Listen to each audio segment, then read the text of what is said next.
transportasi umum, transportasi barang, dan properti, Pak, di perumahan. Kemudian saya membantu di bidang pengembangannya karena memang ini bisnis sangat kompleks begitu, dan saya juga Pak, saya baru masuk di vokasi setahun ini, Pak, menjadi pengampu di program studi manajemen perdagangan, yang mana juga saya fokus sebenarnya di sistem informasi logistik, Pak.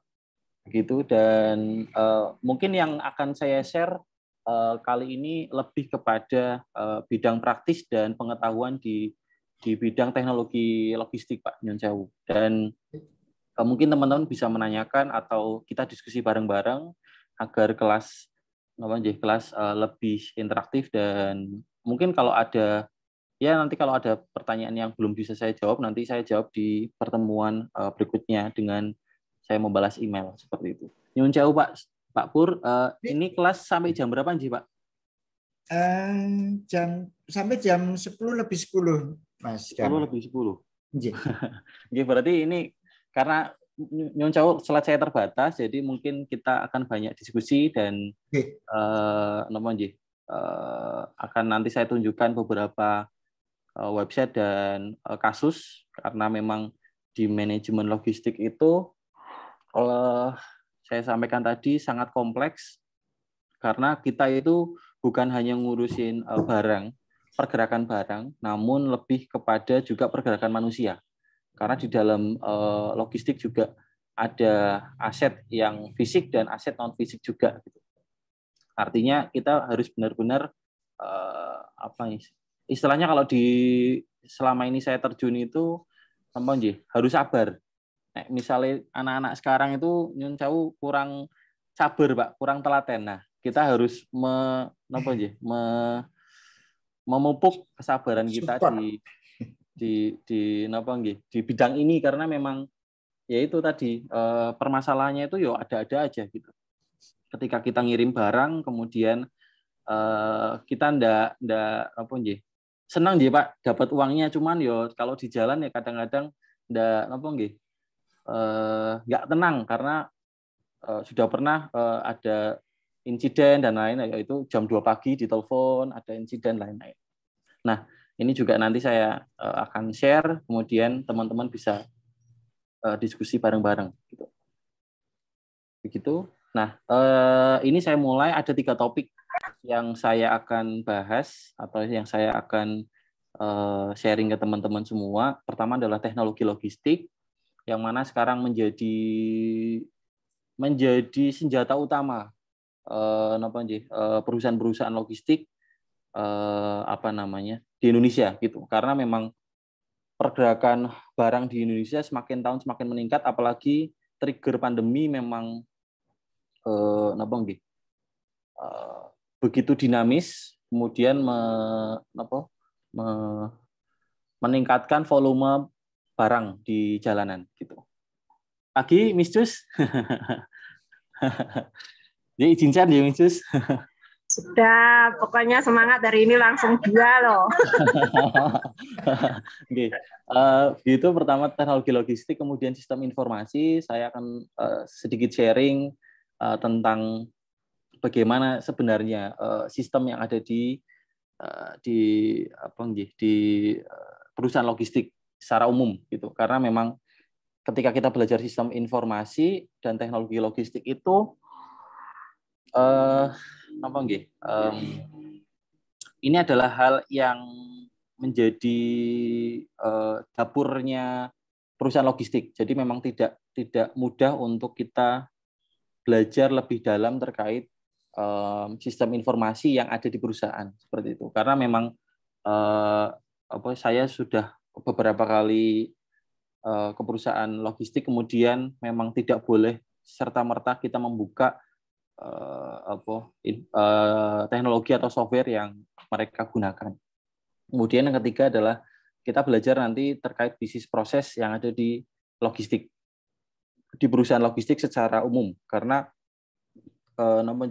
nanti mungkin teman-teman punya pengalaman atau keluarga yang punya bisnis di logistik bisa sharing juga, karena cerita satu dengan cerita owner satu dengan yang lain atau pelaku satu dengan pelaku yang lain itu seringkali berbeda karena memang pengalamannya beda-beda dan tidak bisa disamaratakan kasus-kasusnya. Karena mungkin teman-teman kemarin ada beberapa kasus viral di Balikpapan yang kemudian truk nabrak banyak motor karena kesalahan kesalahan mekanis di truknya yang dimiliki oleh perusahaan tersebut gitu.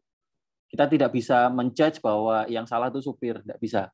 Karena memang di logistik itu sangat kompleks dan sangat kita sebenarnya itu harus peka karena peka dan jeli melihat fenomena yang ada di bidang logistik. Oke, saya lanjut. Nah, ini saya akan melempar pertanyaan ke teman-teman, mungkin langsung bisa dijawab atau kita bisa diskusi untuk ice breaking dulu untuk biar teman-teman itu rada connect dulu karena pagi-pagi puasa sekarang jam 8 pula masih pasti akan masih ngantuk, ada yang masih tidur, ada yang baru bangun gitu kan, perlu refresh dulu. Ini saya ingin bertanya dan bisa langsung dijawab. Pertanyaan adalah mengapa industri logistik perlu menggunakan teknologi? Ini adalah pertanyaan yang basic sebenarnya kalau kita bicara logistik sekarang. Mungkin ada yang bisa bisa sharing terkait pertanyaan ini.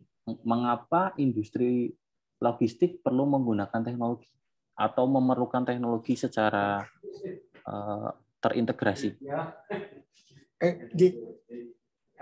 Mungkin teman-teman, Nyon Cawu, Pak Pur, saya boleh menunjuk nggih, Pak? Oh, boleh, nggih. Maksudnya biar teman-teman itu Itu mungkin teman-teman di alur sistem logistik tuh adanya di koordinasi dan di operasi logistik, teman-teman kalau masih ingat. Mungkin Mbak Frida Erika ini mungkin bisa sharing atau menjawab pertanyaan, atau ini ada Mbak Silva Amalia, monggo. Mengapa industri logistik perlu menggunakan teknologi atau memerlukan teknologi? Monggo, Mas Mbak.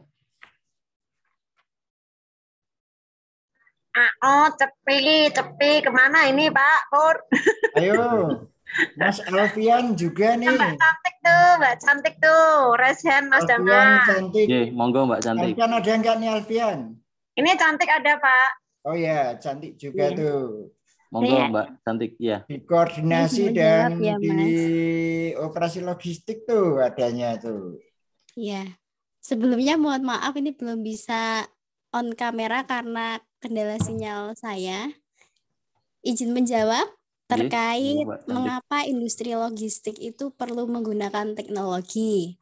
Karena menurut saya di era saat ini revolusi industri 4.0 yang apalagi sudah akan beralih ke 5.0, memang teknologi itu sangatlah penting, apalagi di bidang logistik.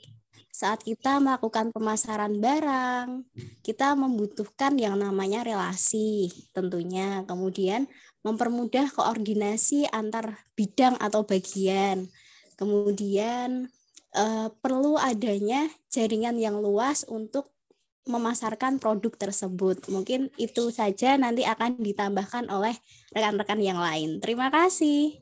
Matur nuwun Mbak cantik. Ini suaranya cantik juga nggih, Pak Pur? Memang cantik tuh, Mas. Oh nggih. Iya. Oke, mungkin teman-teman yang lain bisa menambahkan.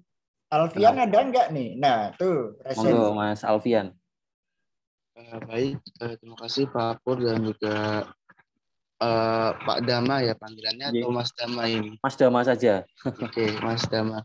Tadi yang disampaikan oleh teman saya, cantik juga sudah baik. Saya ingin menambahkan saja, sepengetahuan saya terkait dengan mengapa industri logistik perlu menggunakan teknologi, karena yang sudah kita ketahui di era sekarang, di mana kemajuan revolusi industri, terutama teknologi itu sangat pesat, dan juga mempengaruhi pada sistem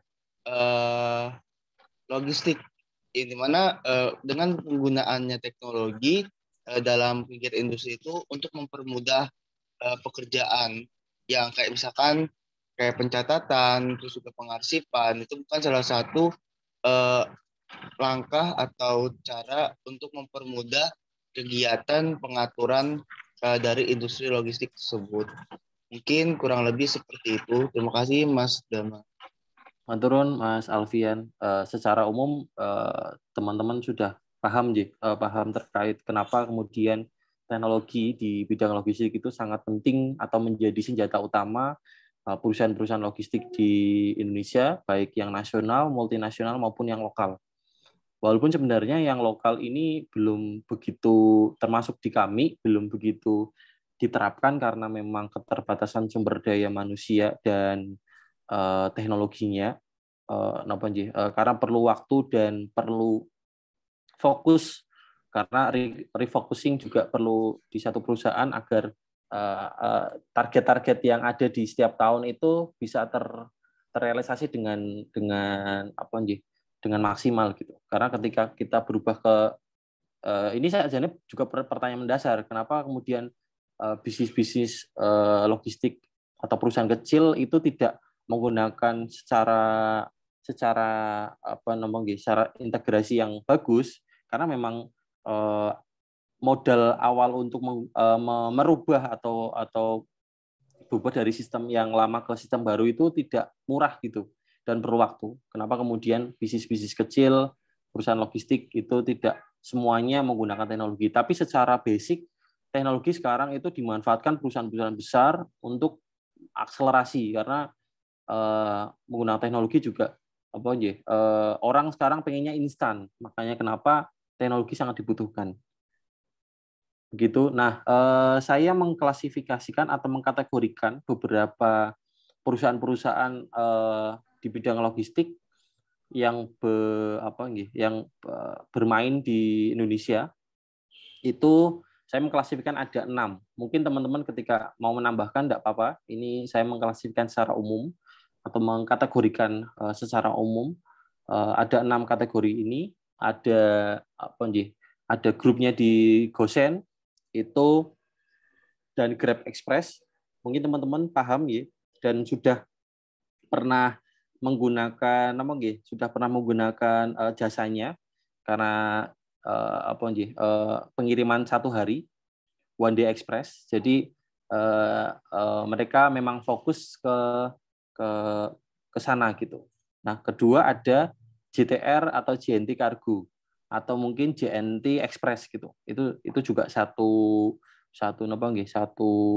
kolam dan mereka bergerak di bidang tersebut. JNT Cargo yang baru dimunculkan kemudian langsung jatuh hati gitu. Jadi orang-orang jatuh hati pada JNT karena bisa bersaing dan teknologinya lumayan terdepan gitu di JNT Cargo dengan perusahaan-perusahaan sejenis gitu, misalnya seperti Pos Cargo, kemudian atau Pos Cargo, kemudian Dakota dan lain-lain, kan memang sistem mereka belum sematang di JNT gitu.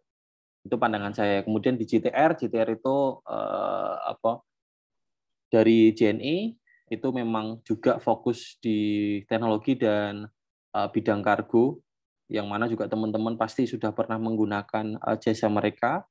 Kemudian di Cargotech adalah salah satu startup atau perusahaan perusahaan logistik berbasis teknologi.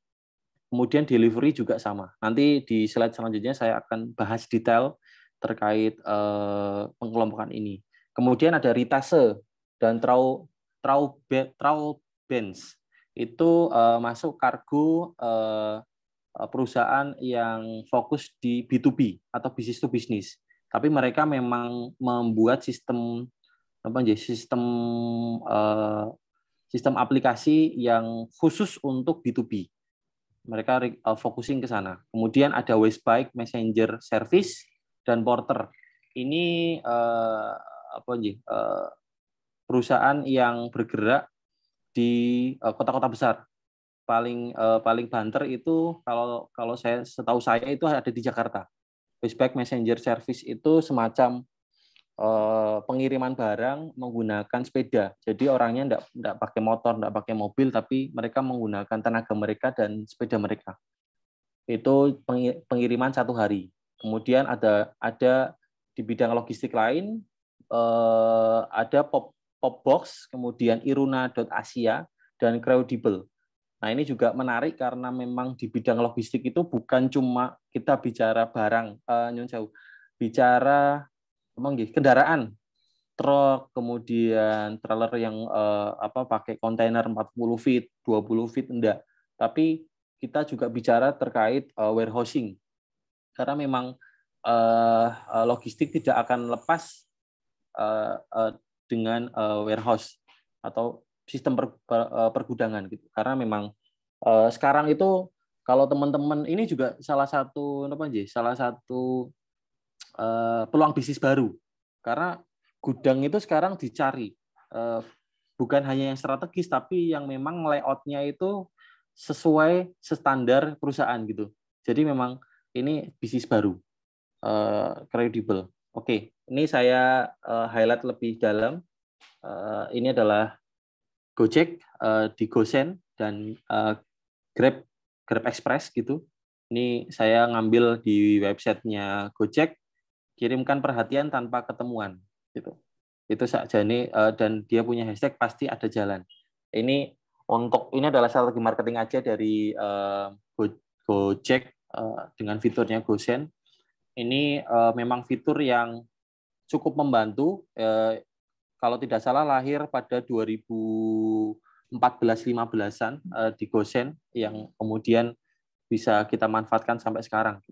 Teman-teman juga kalau ngirim barang malas, misalnya dari kosan Mas Alfian tadi untuk ngirim ke Mbak Cantik, misalnya Mbak Cantik ada di Jalan Kaliurang atas, Mas Alfian di Bantul, yo malas aja ke sana gitu karena misalnya lagi marahan misalnya sama teman lagi marahan, tak kirim wae lewat GoSend gitu kan. Itu fitur yang bisa dimanfaatkan sekarang. Oke, nanti teman-teman bisa menanyakan langsung di tengah-tengah kita diskusi nggih, karena kelasnya cukup panjang. Jadi ketika saya aja yang satu arah, nanti teman-teman kurang interaktif, dan saya minta mungkin teman-teman bisa menanyakan dan bisa diskusi secara dua arah gitu. Oke, saya lanjut di JNT Cargo. Ini saya juga ngambil di websitenya mereka. Mereka di websitenya itu meningkatkan nilai sirkulasi komersial untuk pelanggan dan menciptakan pengalaman logistik terbaik. Memang perlu kita pahami atau perlu kita akui bahwa JNT itu salah satu perusahaan berbasis teknologi yang paling maju sekarang. Gitu. Walaupun dengan persoalan-persoalan yang ada gitu ya. Mungkin ketika ada flash sale 4433 ataupun Harbolnas gitu dan lain-lain pasti akan overload gitu. Tapi secara umum JNT dan JNT Cargo menjadi pemain leader, market leader gitu ya, market leader di bidang logistik secara teknologi gitu. Karena mereka memang fokus sekali investasi di bidang teknologi. Mereka punya warehouse yang sangat bagus teknologinya di Jakarta, itu mensortir barang-barang yang mau dikirim ke pelanggan. Mereka kan kerjasama dengan Shopee gitu, jadi mereka punya gudang yang memang khusus untuk e-commerce. Jadi JNT Cargo menurut saya dan JNT Express menurut saya yang terdepan sekarang. Oke, nanti ketika ada persoalan, paling bagus tuh misalnya si cepat dan lain-lain misalnya, atau ID Express atau Pos Indonesia bahkan gitu. Tapi secara umum menurut saya JNT, walaupun ya itu tadi persoalan-persoalan di lapangan, misalnya ada overload barang, kemudian barang terlambat. Teman-teman saya harap ketika sudah masuk di konsentrasi manajemen logistik itu harus menyadari bahwa tidak semudah membayangkan gitu, tidak semudah yang dibayangkan untuk menjalankan bisnis ini gitu. Karena memang faktornya banyak sekali kenapa terlambat, mungkin barang salah sortir, yo misalnya karyawannya lagi ngantuk ya kan, ngantuk kemudian salah sortir itu bisa ketika tidak menggunakan teknologi gitu. Oke, saya lanjut. Nah, ini juga saya nanti akan langsung mendemonstrasikan. Ini yang menurut saya sedang menarik adalah delivery. Mungkin teman-teman masih asing atau sudah menggunakan dan bisa di-searching tentang delivery.com. Delivery adalah salah satu startup digital logistik yang sekarang sedang berkembang. Mungkin belum banyak di Indonesia, tapi saya menemukan beberapa di wilayah Jogja dan sekitarnya, mobil-mobil delivery box itu sudah berkeliaran di jalan-jalan. Artinya bahwa perusahaan ini sudah mulai berkembang gitu. Karena investasinya juga lumayan gede. Mereka ada di Thailand, Filipina, dan Indonesia. Artinya memang ini perusahaan logistik di multinasional gitu ya. Saya kurang tahu investornya siapa, tapi memang delivery bisa teman-teman coba. Karena ini juga saya bertanya-tanya, kenapa kok murah banget itu loh? Komisinya berapa persen? Ya saya kurang paham gitu. Sebagai mitra partner ya, saya yakin ini saya highlight aja ya langsung ke websitenya. Sebentar. Websitenya karena delivery itu menarik buat kita yang ada di lapangan, karena kita bisa jadi mitra langsung delivery. Dan ini teman-teman bisa lihat ya, delivery nanti bisa di searching aja. Saya mulai dari tampilan awal saja, delivery.com. Nah, ini mereka punya tiga layanan, ada di Thailand, kemudian di Filipina, dan di Indonesia. Nah, teman-teman bisa bisa demonstrasikan sendiri. Ini saya demonstrasikan ya, kita pilih Indonesia. Ini ada dua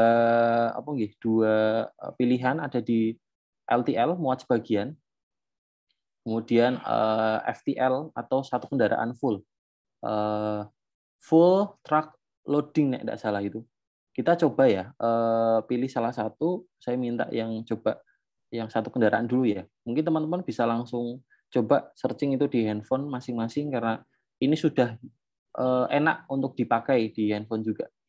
Coba kita kita gunakan ini, klik di FTL ya. Ini ada satu kendaraan FTL dan muat sebagian. Kita satu kendaraan. Oke, sebelum itu aja.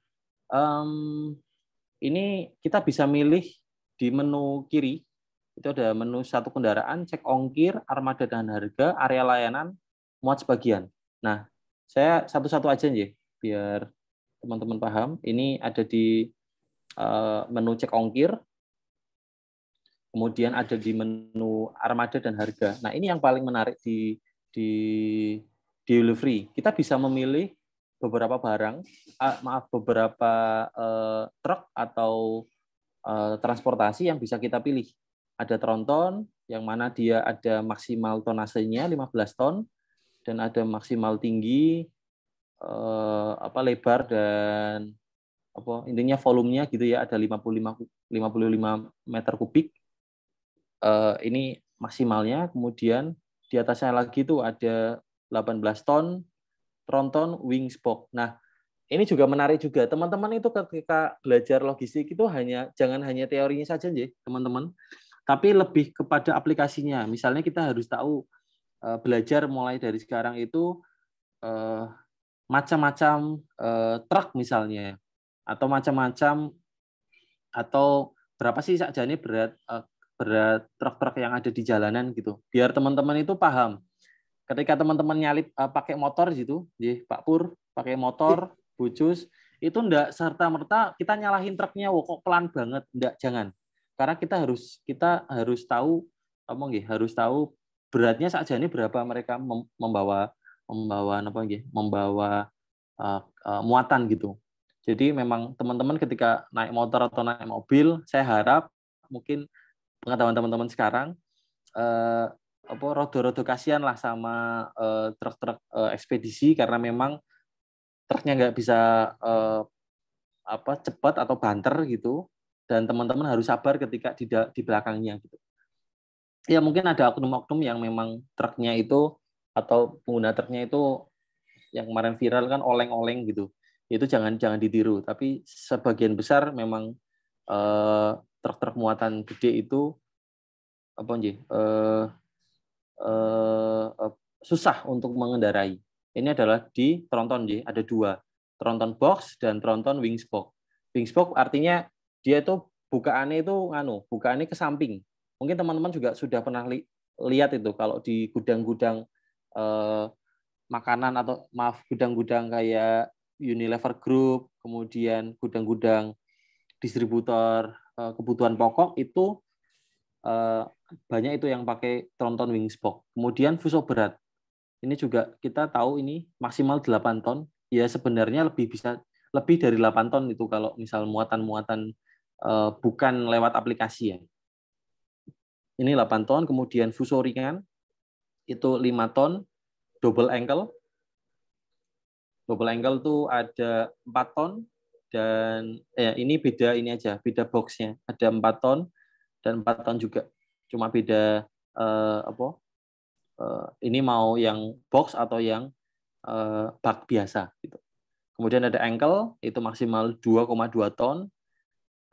Sama saja ada yang box dan ada yang tidak box atau pick up biasa. Kemudian box kecil juga sama, ada yang menggunakan Grand Max. Teman-teman bisa paham Grand Max atau sekarang itu Suzuki Carry yang baru. Kemudian ada yang pakai L300 box. Ini diesel. Kalau ini bensin. Ya, teman-teman juga harus paham juga seperti ini. Kemudian ada pickup kecil, itu ada L300 pickup, kemudian ada pickup kecil, ini juga Grand Max juga ini biasa nih. Ini sebenarnya sama aja ini, cuma beda beda bentuk aja, bentuk muatan. Kemudian ada van biasanya yang blind van-nya punya Grand Max, itu juga sering teman-teman pasti tahu kalau mobil-mobil ekspres gitu, kendaraan yang punya JNT, JNE gitu, dia pasti menggunakan blind van. Kemudian ekonomi juga ini, jujur saja saya belum nemu yang delivery yang menggunakan mobil. Ini kan dilihat kan mobil Jazz dan mobil Avanza Xenia ya, jadi saya juga belum melihat. Tapi kalau yang truk ini saya sudah melihat di beberapa di Jogja, kemudian di Surakarta juga, di Banyumas juga secara umum juga sudah ada. Gitu. Kemudian area layanan di delivery itu ada Jawa, Banten, Jakarta, Bandung, Jawa Barat, kemudian Jawa Tengah, Jogja, dan Malang, Surabaya. Di Jawa Timur secara umum belum, hanya di Malang dan di Surabaya. Oke, ini kita coba cek ongkir ya. Mungkin saya minta tolong request dari siapa ini? Mbak Elsa mungkin? Mbak Elsa Angelina Hendra. Request penjemputan di mana dan tujuannya kemana? Atau yang lain monggo. Bisa request kemana? Misalnya saya minta tadi ya Mas Alfian aja ya. Mas Alfian rupanya di Bantul. Oke, di kota misalnya kirim ke Magelang aja ya. Magelang itu rumah aslinya Mbak Cantik misalnya. Magelang. Sebenarnya berapa sih muatan satu kendaraan full? Itu misalnya kita pakai ini aja. Ankle box. Saja ini berapa sih harganya? Kita cek. Harganya 509.750. Jaraknya sini sudah dicek, didetailkan. Jaraknya ada 55 km dari Bantul ke Magelang. Kemudian durasinya 2 jam, sekitar 2 jam 20 menit dari Bantul ke Magelang. Ini sudah termasuk biayanya dari driver, bensin, asuransi kargo. Gitu nggih.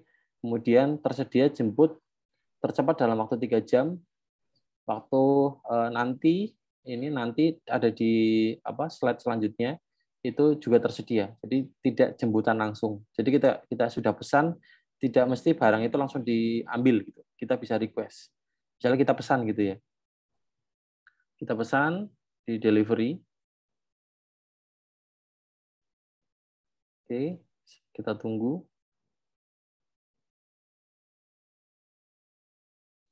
Oke, mungkin ini sinyal saya rada jelek. Kita tunggu ya. Mungkin teman-teman ketika mau bertanya langsung enggak apa-apa, langsung aja. Jadi kita bisa diskusi secara enak dua arah gitu.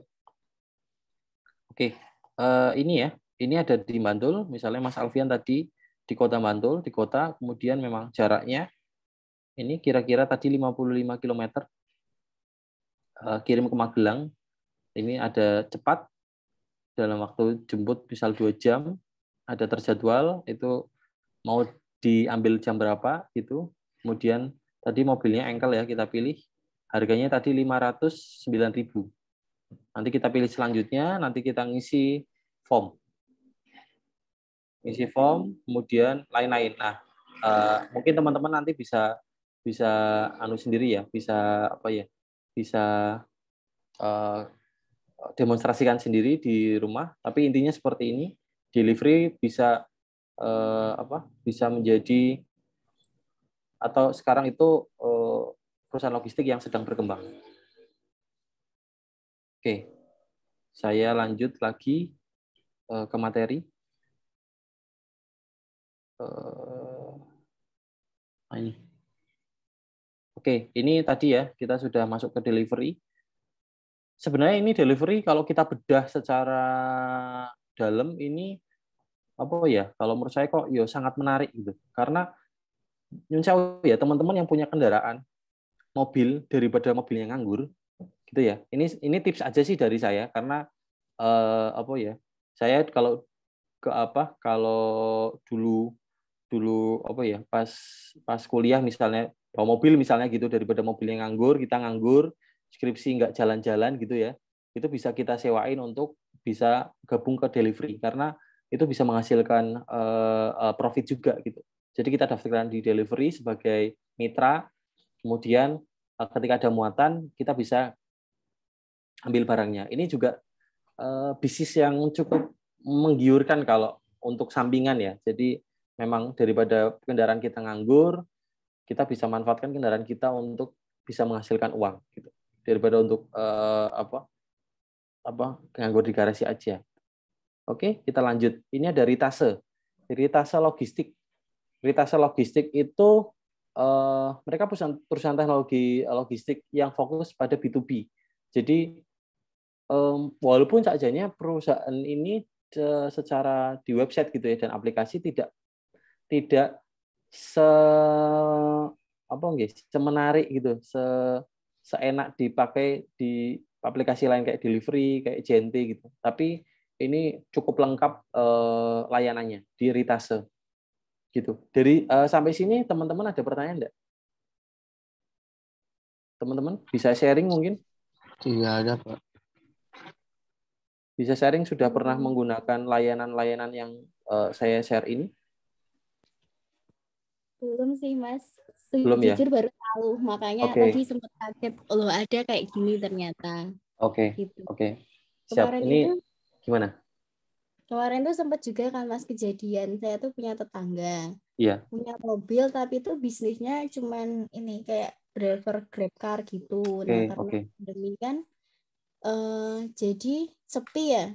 Ya, nah, sepi. Sebenarnya kan kalau kita tahu tentang hal ini kan kita bisa bergabung, tapi akhirnya ya mobilnya itu nggak kepake, nganggur. dijual lagi. Iya, gitu. karena nggak bisa bayar cicilan biasanya.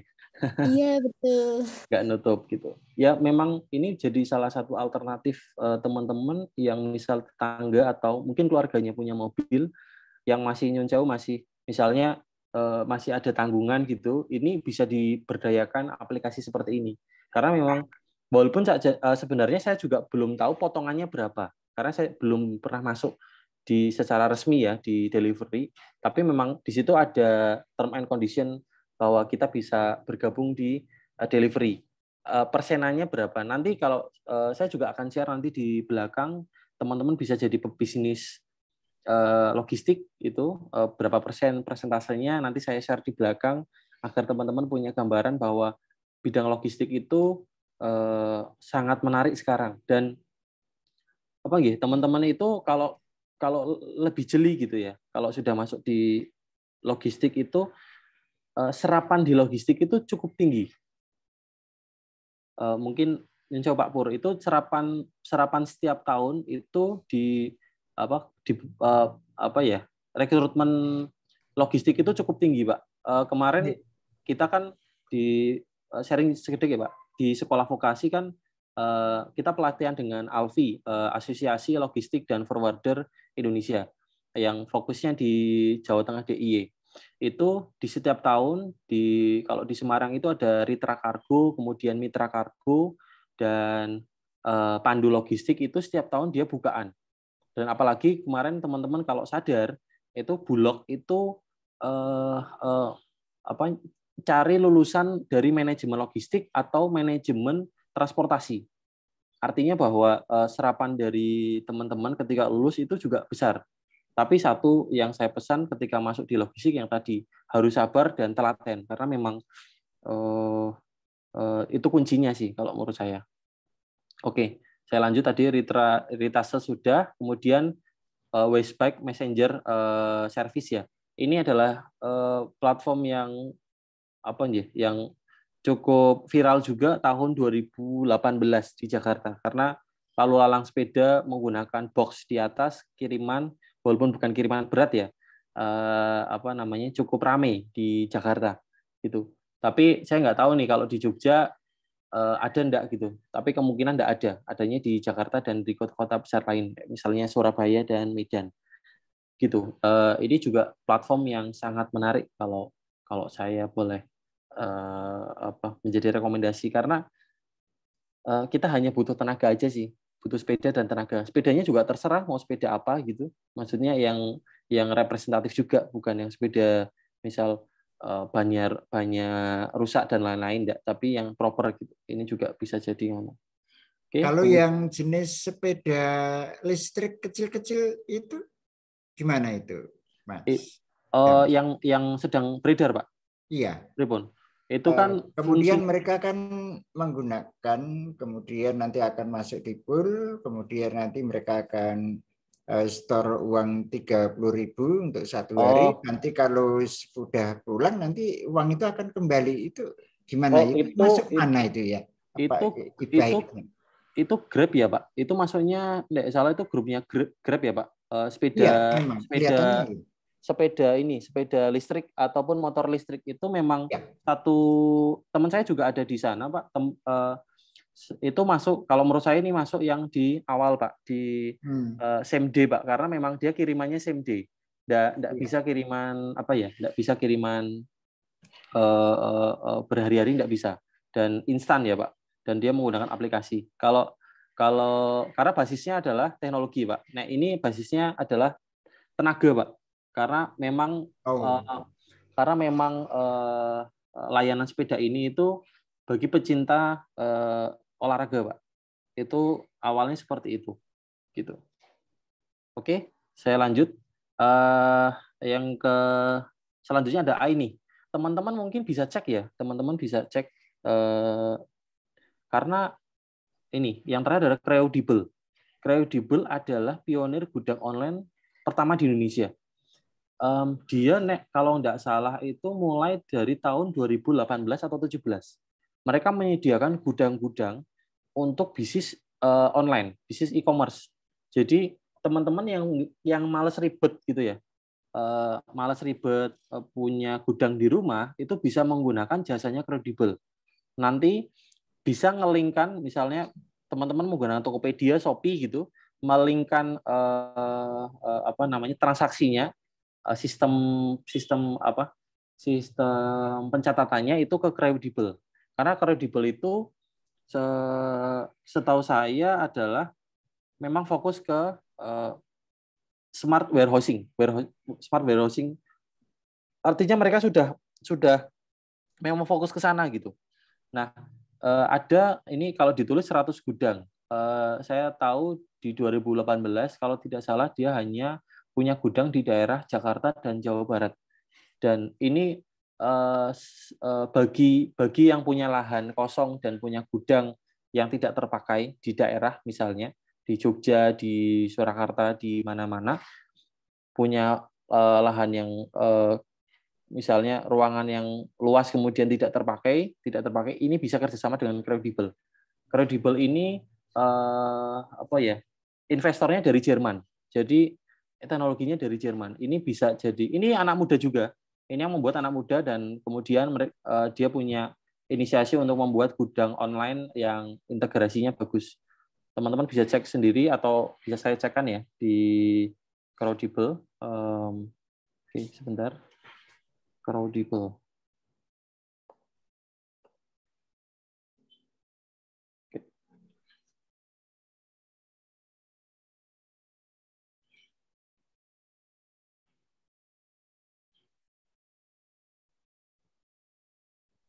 Oke, saya share Kredibel.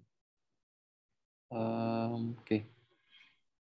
Ini Kredibel, teman-teman bisa teman-teman cermati bahwa mereka menggunakan memang basisnya teknologi, menggunakan gudang sebagai senjata utama mereka untuk jualan.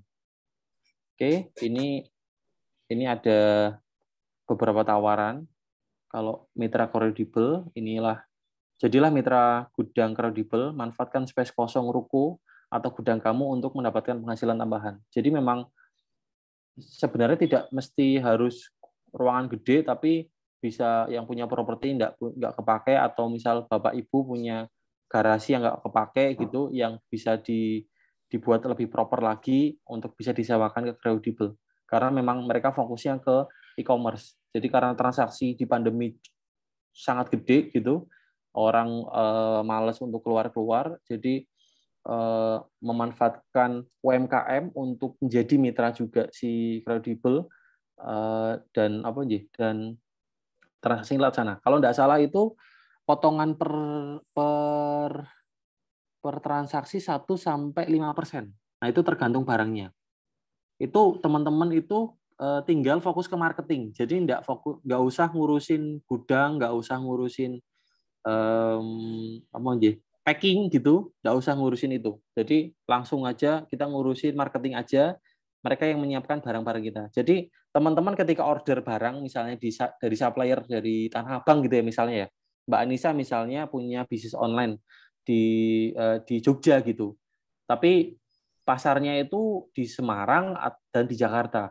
Dan ketika ngirim dari Semarang itu, ketika ngirim dari Jogja kan butuh kos lagi ya, dari Jakarta, kulaannya di Jakarta, kemudian dikirim ke Jogja, kita pasarnya di Jakarta dan di Semarang. Kan ngirim ke mereka gitu ya.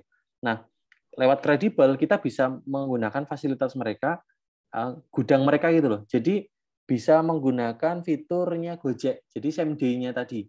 Jadi kan orang-orang sekarang pengennya cepat gitu ya. Nah, itu bisa menggunakan fitur itu. Nah, Kredibel itu menjembatani antara e-commerce dan juga pemilik properti atau gudang yang tidak digunakan itu seperti itu. Oke, kita baca di bawahnya ada kenapa jadi mitra gudang Kredibel.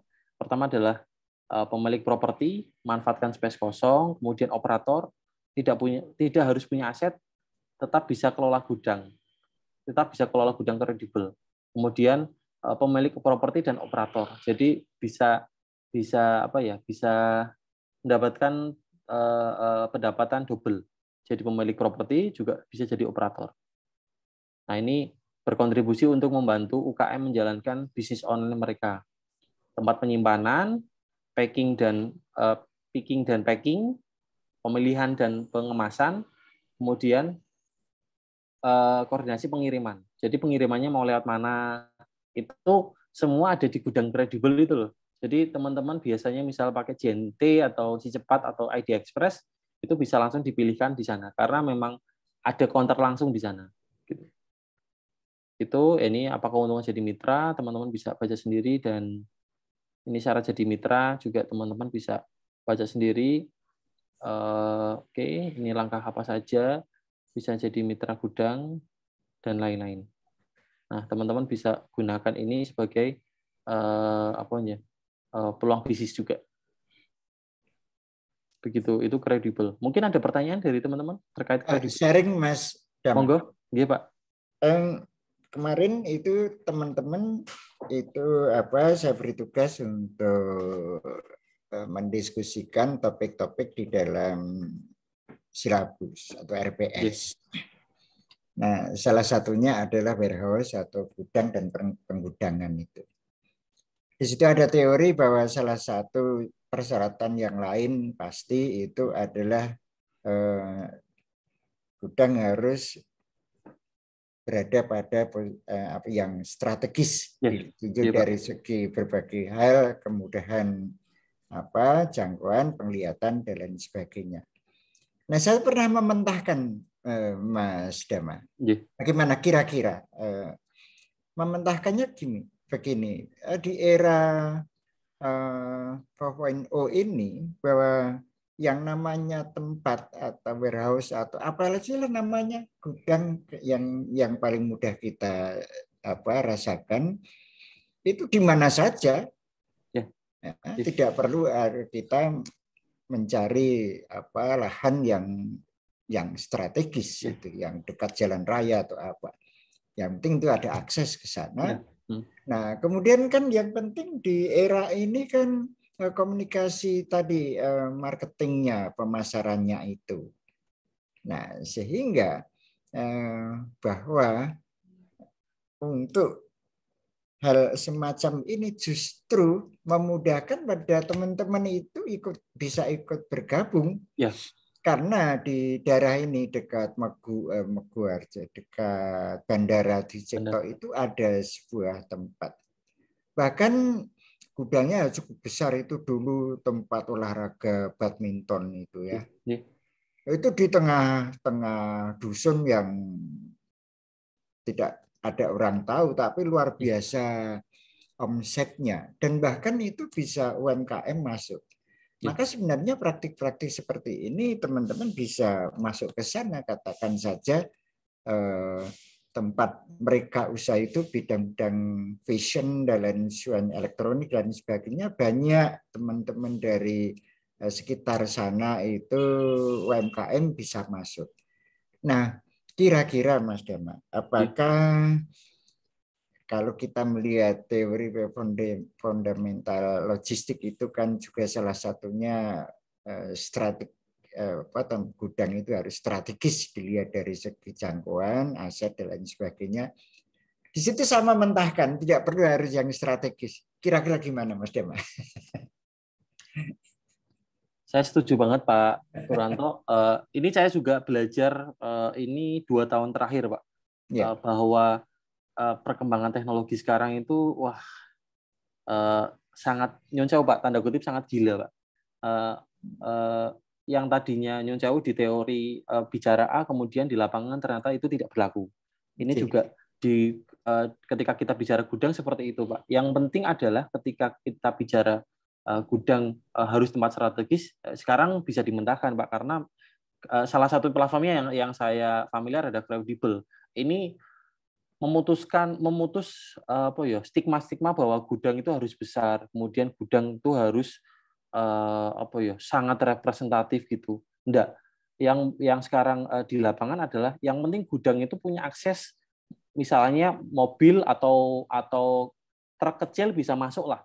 Ya. Itu yang penting itu. Dan Nyoncew salah satunya adalah yang harus dipersetujuan itu ketika truk masuk adalah ini Pak, yang di lapangan yang rodo jadi trouble itu persetujuan penggunaan jalan Pak.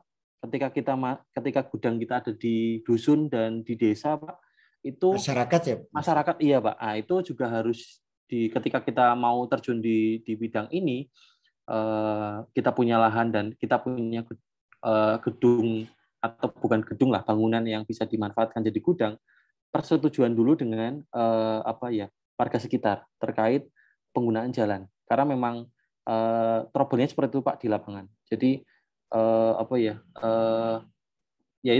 saya sangat sependapat bahwa konsep atau teori terkait gudang itu harus strategis itu bisa dimentahkan sekarang Pak.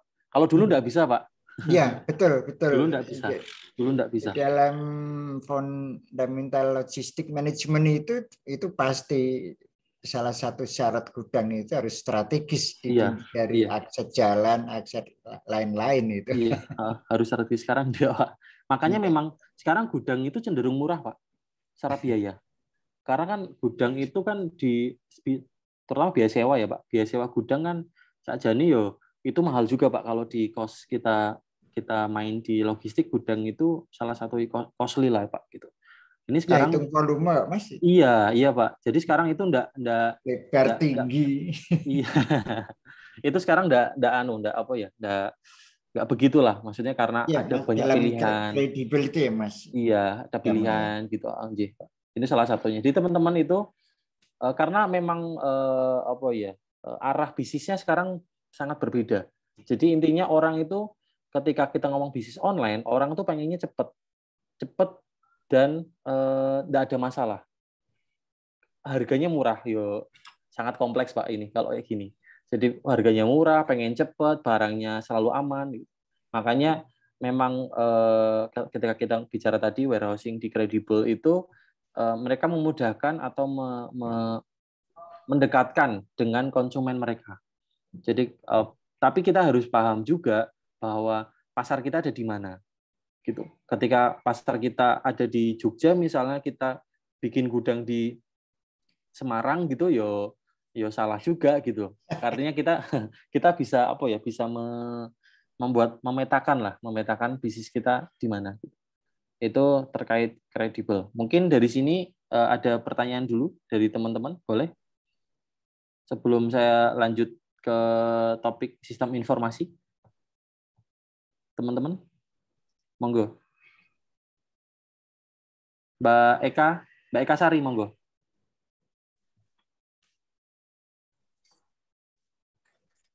Ya, terima kasih atas waktunya. Saya izin bertanya mengenai gini kan, dulu saya pernah magang di kantor pos. Jadi sedikit tahu alur pengiriman barangnya. Ya. Nah, mungkin itu juga mirip-mirip ya dari setiap perusahaan ekspedisi gitu. Nah, di sisi lain, saya pernah melihat isu atau banyak dibicarakan di Twitter gitu, kalau di ekspedisi si cepat itu kurirnya yang paling cepat gitu. Itu entah isu atau gimana, saya pernah baca di Twitter. Nah, terus asumsi saya itu mungkin di perusahaan si cepat itu memiliki gudang transit atau mungkin cabang-cabang yang banyak. Apakah memang benar demikian asumsi saya atau mungkin ada faktor lain gitu, Mas? Oke, maturun Mbak Eka Sari. Itu juga nanti sebenarnya akan saya bahas di terakhir terkait bisnis proses setiap logistik. Jadi memang setiap logistik punya bisnis proses yang berbeda-beda gitu. Nanti tapi saya highlight sebentar ya. Ketika kita bicara ekspedisi itu yang ekspedisi besar gitu. Kalau ekspedisi kecil itu kita tidak punya tempat transit. Tempat transitnya adalah konsumen sendiri gitu. Jadi kita direct. Itu kalau yang perusahaan kecil gitu. Tapi kalau perusahaan besar dia punya tempat-tempat hub. Kalau misalnya di JNT gitu ya, JNT si cepat itu dia pasti punya hub di beberapa kota gitu. Nah, hub-hub itu tuh sebagai penghubung penjembatan antara misalnya kita kiriman dari Jakarta, kemudian kalau JNE, JNT dan si cepat itu hubnya ada kalau kirim ke Jawa Tengah daerah selatan itu ada di Tegal. Atau ketika kiriman di Jawa Barat itu ada di Cirebon. Nah, nanti mereka akan masuk ke gudang sortiran. Kalau biasa disebut itu kadang apa namanya DC gitu, atau sebutan lain tuh banyak lah, atau collection point atau warehousing mereka gitu. Jadi istilahnya banyak. Tapi intinya dia punya hub. Jadi dari hub itu mereka akan mensortir barang-barang itu larinya kemana. Nah, gini, tadi kan saya menyinggung bahwa teman-teman harus peka terhadap situasi kondisi yang ada di lapangan. Nah, ketika manajemen yang ada di warehousing pusat itu baik, itu bisa terjadi kesalahan di hubnya mereka. Misalnya kalau saya sering analisa itu yaitu yang besar-besar JNE, JNT, si cepat itu kan dia load-nya banyak banget ya, load-nya banyak, dan kemudian kendaraan juga sebenarnya banyak juga, tapi namanya juga manusiawi ya gitu ya. Kadang capek, kemudian ngantuk, terus banyak kompleksitas yang ada di akhirnya barangnya tertukar, akhirnya barang pindah dan lain-lain gitu. Itu terjadi di lapangan. Jadi teman-teman sebenarnya harus paham. Kalau misal teman-teman teman-teman sadar ID Express, jadi ketika teman-teman belanja online di Shopee misalnya ya, itu kan ada tracking gitu ya. Ada tracking di aplikasi. Tracking misalnya dari Jakarta kirim kemana sampai mana, misalnya sampai Cirebon sampai Tegal, kemudian sampai misalnya Weleri lari ke Temanggung lari ke Jogja misalnya. Nah itu kan dia ada jalurnya gitu. Nah teman-teman harus sadar bahwa itu bisa bermasalah gitu loh, gitu. Itu bisa nggak tracking juga di sistem gitu. Kalau JNT, si cepat, JNI, saya mencermati gitu. Tapi teman-teman coba memakai jasanya ID Express. ID Express itu punya tagline itu kalau nggak salah export your business, nggak salah, atau export navigasi your business atau apa gitu. Intinya adalah dia tuh expert pada bidang tracing gitu. Tracking dan tracing. Jadi barang kemana itu pasti dia ke-track di aplikasi. Kalau yang JNT itu dan yang besar-besar karena load-nya banyak itu tidak ter-tracking gitu. Nah, kembali lagi ke pertanyaan Mbak Eka, menurut saya itu hanya asumsi saja sih. Karena setiap perusahaan dia pasti punya keunggulan masing-masing. Gitu Mbak Eka. Tapi nanti saya akan bahas lebih dalam di belakang. Begitu. Gitu. Mohon maaf nih Pak Pur, kalau ketika saya menjelaskan terlalu cepat karena saya tuh kalau menjelaskan yang di logistik itu menggebu-gebu Pak, karena memang ini adalah pengetahuan yang memang teman-teman harus peka terhadap situasi sekarang. Gitu. Saya lanjut ya ke sistem informasi logistik. Ini sebenarnya bersinggungan sekali dengan tadi. Kalau ini sedikit konsep aja ya. Sistem informasi logistik merupakan sistem pengelolaan persediaan barang habis pakai yang dapat memberikan kemudahan dalam pengelolaan data dan informasi logistik. Menyediakan data logistik yang akurat untuk keperluan perencanaan kebutuhan barang, analisa kebutuhan dan distribusi, membantu kelancaran pekerjaan di bidang logistik, terutama dalam pembuatan laporan kebutuhan dan distribusi barang. Nah, ini kita masuk ke zona zona kita paham tentang aplikasi. Nah, saya akan sedikit masuk terkait alurnya saja ini di sistem seperti apa, gitu ya. Ini tadi pengertian aja. Nah, ini saya share, ini saya ambil juga di salah satu jurnal terkait logistik yang fokus pada e-commerce. Ini teman-teman bisa lihat ada beberapa beberapa alur gitu, dan teman-teman mungkin juga sudah belajar. Tapi saya akan meng-highlight lagi prosesnya. Dan teman-teman kalau sudah belajar ini, saya harap itu lebih sabar dan lebih peka terhadap kondisi logistik di Indonesia. Gitu. Pasti akan banyak persoalan secara implementasi di lapangan. Nah, ini kita di konsep ini ada di di keranjangnya atau di e-commerce-nya. Jadi ada beberapa alur ya, ada di welcome, ada di address, payment, confirmation. Ini ada alurnya. Teman-teman harus paham alurnya ketika kita belajar di online. Jadi sakjane itu prosesnya sudah sampai mana gitu. Nah, ini kalau di online kita create chart, yaitu artinya kita beli dulu barangnya, milih barang, kemudian kita check out barangnya. Setelah itu ya ada yang nambahkan alamat dulu, ada yang enggak. Habis check out kemudian kita nambah alamat, kemudian add payment. Setelah itu kan kita bayar tuh. Bayar, kemudian kita create order. Create order artinya ketika udah pembayaran, create order, ada order confirmation. Oke, ini di semua e-commerce menurut saya berlaku seperti ini. Walaupun mungkin secara bagan akan berbeda, tapi secara umum seperti ini. Order confirmation, bahwa nanti kita dapat resi dan lain-lain. Atau orderan kita, detailing orderan kita. Kemudian order diproses, masuk inventory, cek, shipment split, nanti pengiriman akan dibagi-bagi kemana-mana gitu, ke Jakarta, kalau kiriman ke Jogja berarti ya jalur Jogja, jalur Gunung Kidul, jalur Bantul, jalur Klaten misalnya gitu-gitu. Oke, kemudian shipment release, berarti ini pengiriman.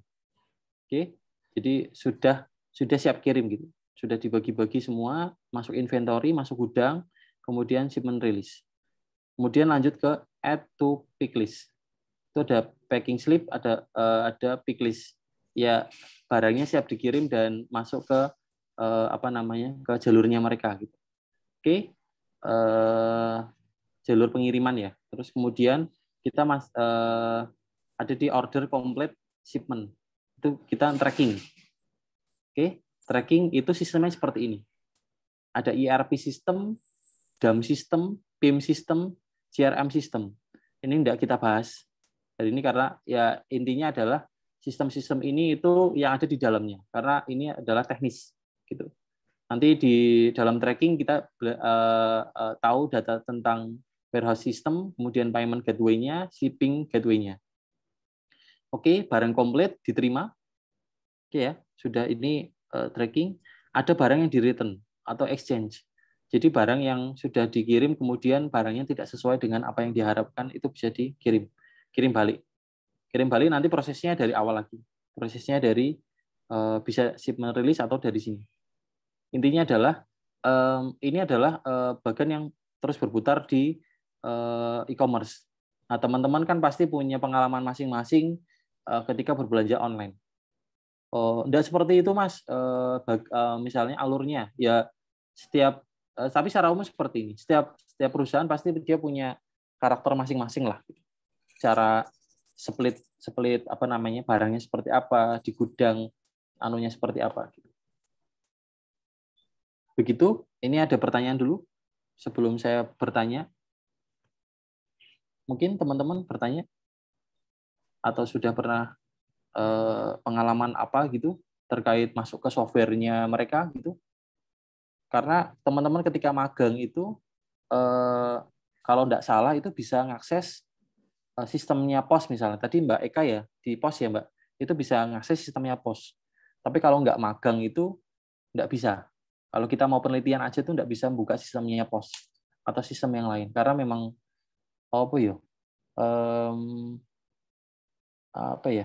itu rahasia gitu loh. Gitu. Mungkin teman-teman bisa ada sharing? Monggo, Mbak Devi. Devi mungkin bertanya? Atau Mbak Elsa? Saya izin bertanya, Mas. Monggo, Mbak Elsa. Kebetulan saya itu juga sama magangnya di kantor pos, cuma saya yang di Gunung Kidul. Nah, izin bertanya, sebenarnya kalau barang-barang yang disimpan, kan kalau di Gunung Kidul itu gudangnya cuma kecil ya Mas, yang di kantor pos itu.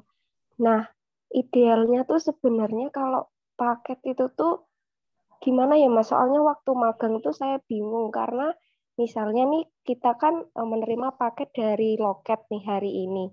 Itu tuh disimpan dulu, dimasukin gudang dulu, tapi yang hari itu tuh kita mengirimkan yang paket kemarinnya gitu Mas. Nah idealnya tuh sebenarnya gimana ya? Apakah itu juga termasuk yang menghambat misalnya kita beli terus ekspedisinya kantor pos nggak mau lama banget kantor pos gitu sehingga kalah juga dengan ekspedisi lainnya atau bagaimana? Kalau idealnya tuh sebenarnya disimpan berapa di gudang? Terima kasih. Oke, matur nuwun Mbak Elsa. Pertanyaan yang menarik ini. Ini teknis pertanyaannya. Dan ini menarik juga ketika kita bahas kantor pos gitu. Kantor pos kan punya apa ya? Punya semacam aset yang sangat luar biasa di Indonesia gitu. Tapi tidak termanfaatkan dengan baik, tanda kutip ya. Ketika pertanyaan ini Mbak Elsa, sebenarnya jawaban yang paling ini bukan paling benar ya, tapi paling relevan adalah kantor pos itu mungkin tidak punya, yang Gunung Kidul itu tidak punya jalur pengiriman langsung. Jadi harus ditransitkan lagi dulu Mbak. Jadi misalnya kemarin itu ada kiriman ke Jakarta, besok kiriman ke Surabaya. Kan jalurnya berbeda. Nah, itu bisa dibuat begitu. Jadi hari ini khusus kirim ke Jakarta, lain-lain. Hari besok khusus kirim ke daerah timur gitu. Karena memang jalurnya berbeda. Tapi menurut saya itu kok enggak gitu. Ketika ada gudang di Gunung Kidul, pasti di Jogja itu punya hub. Pasti itu. Harusnya kirim ke hub-nya dulu. Gitu. Jadi dari Gunung Kidul, karena gudang kecil, gudangnya kurang proper gitu, itu harusnya kirim ke hub-nya dulu. Hub baru misahkan. Gitu. Atau gudang besarnya di Jogja dipisahkan gitu. Gitu. Itu bisa apa ya, Mbak? Teknis gitu. Gitu. Itu teknisnya seperti itu. Tapi mungkin ya positive thinking saya gitu, jalurnya berbeda. Jadi dari pos misalnya ini kirimannya langsung ke Jakarta, berarti tidak arah ke Surabaya, tidak masuk ke gudang besarnya dulu. Jadi langsung kirim ke misalnya jalur Gunung Kidul, Bantul, ya kan? Gunung Kidul, Bantul misalnya langsung ke jalur selatan misalnya Purworejo, Magelang misal ke utara bisa ke Temanggung ke Kendal ke Batang dan lain sebagainya. Gitu. Nanti besoknya baru ada kiriman yang daerah timur. Daerah timur misalnya harus ke Jogja dulu, misalnya dari Gunung Kidul ke Jogja dulu, Jogja ke Klaten ke Solo dan seterusnya. Itu positif saya, gitu Mbak Elsa. Tapi sepengalaman saya harusnya masuk gudang hub besar dulu.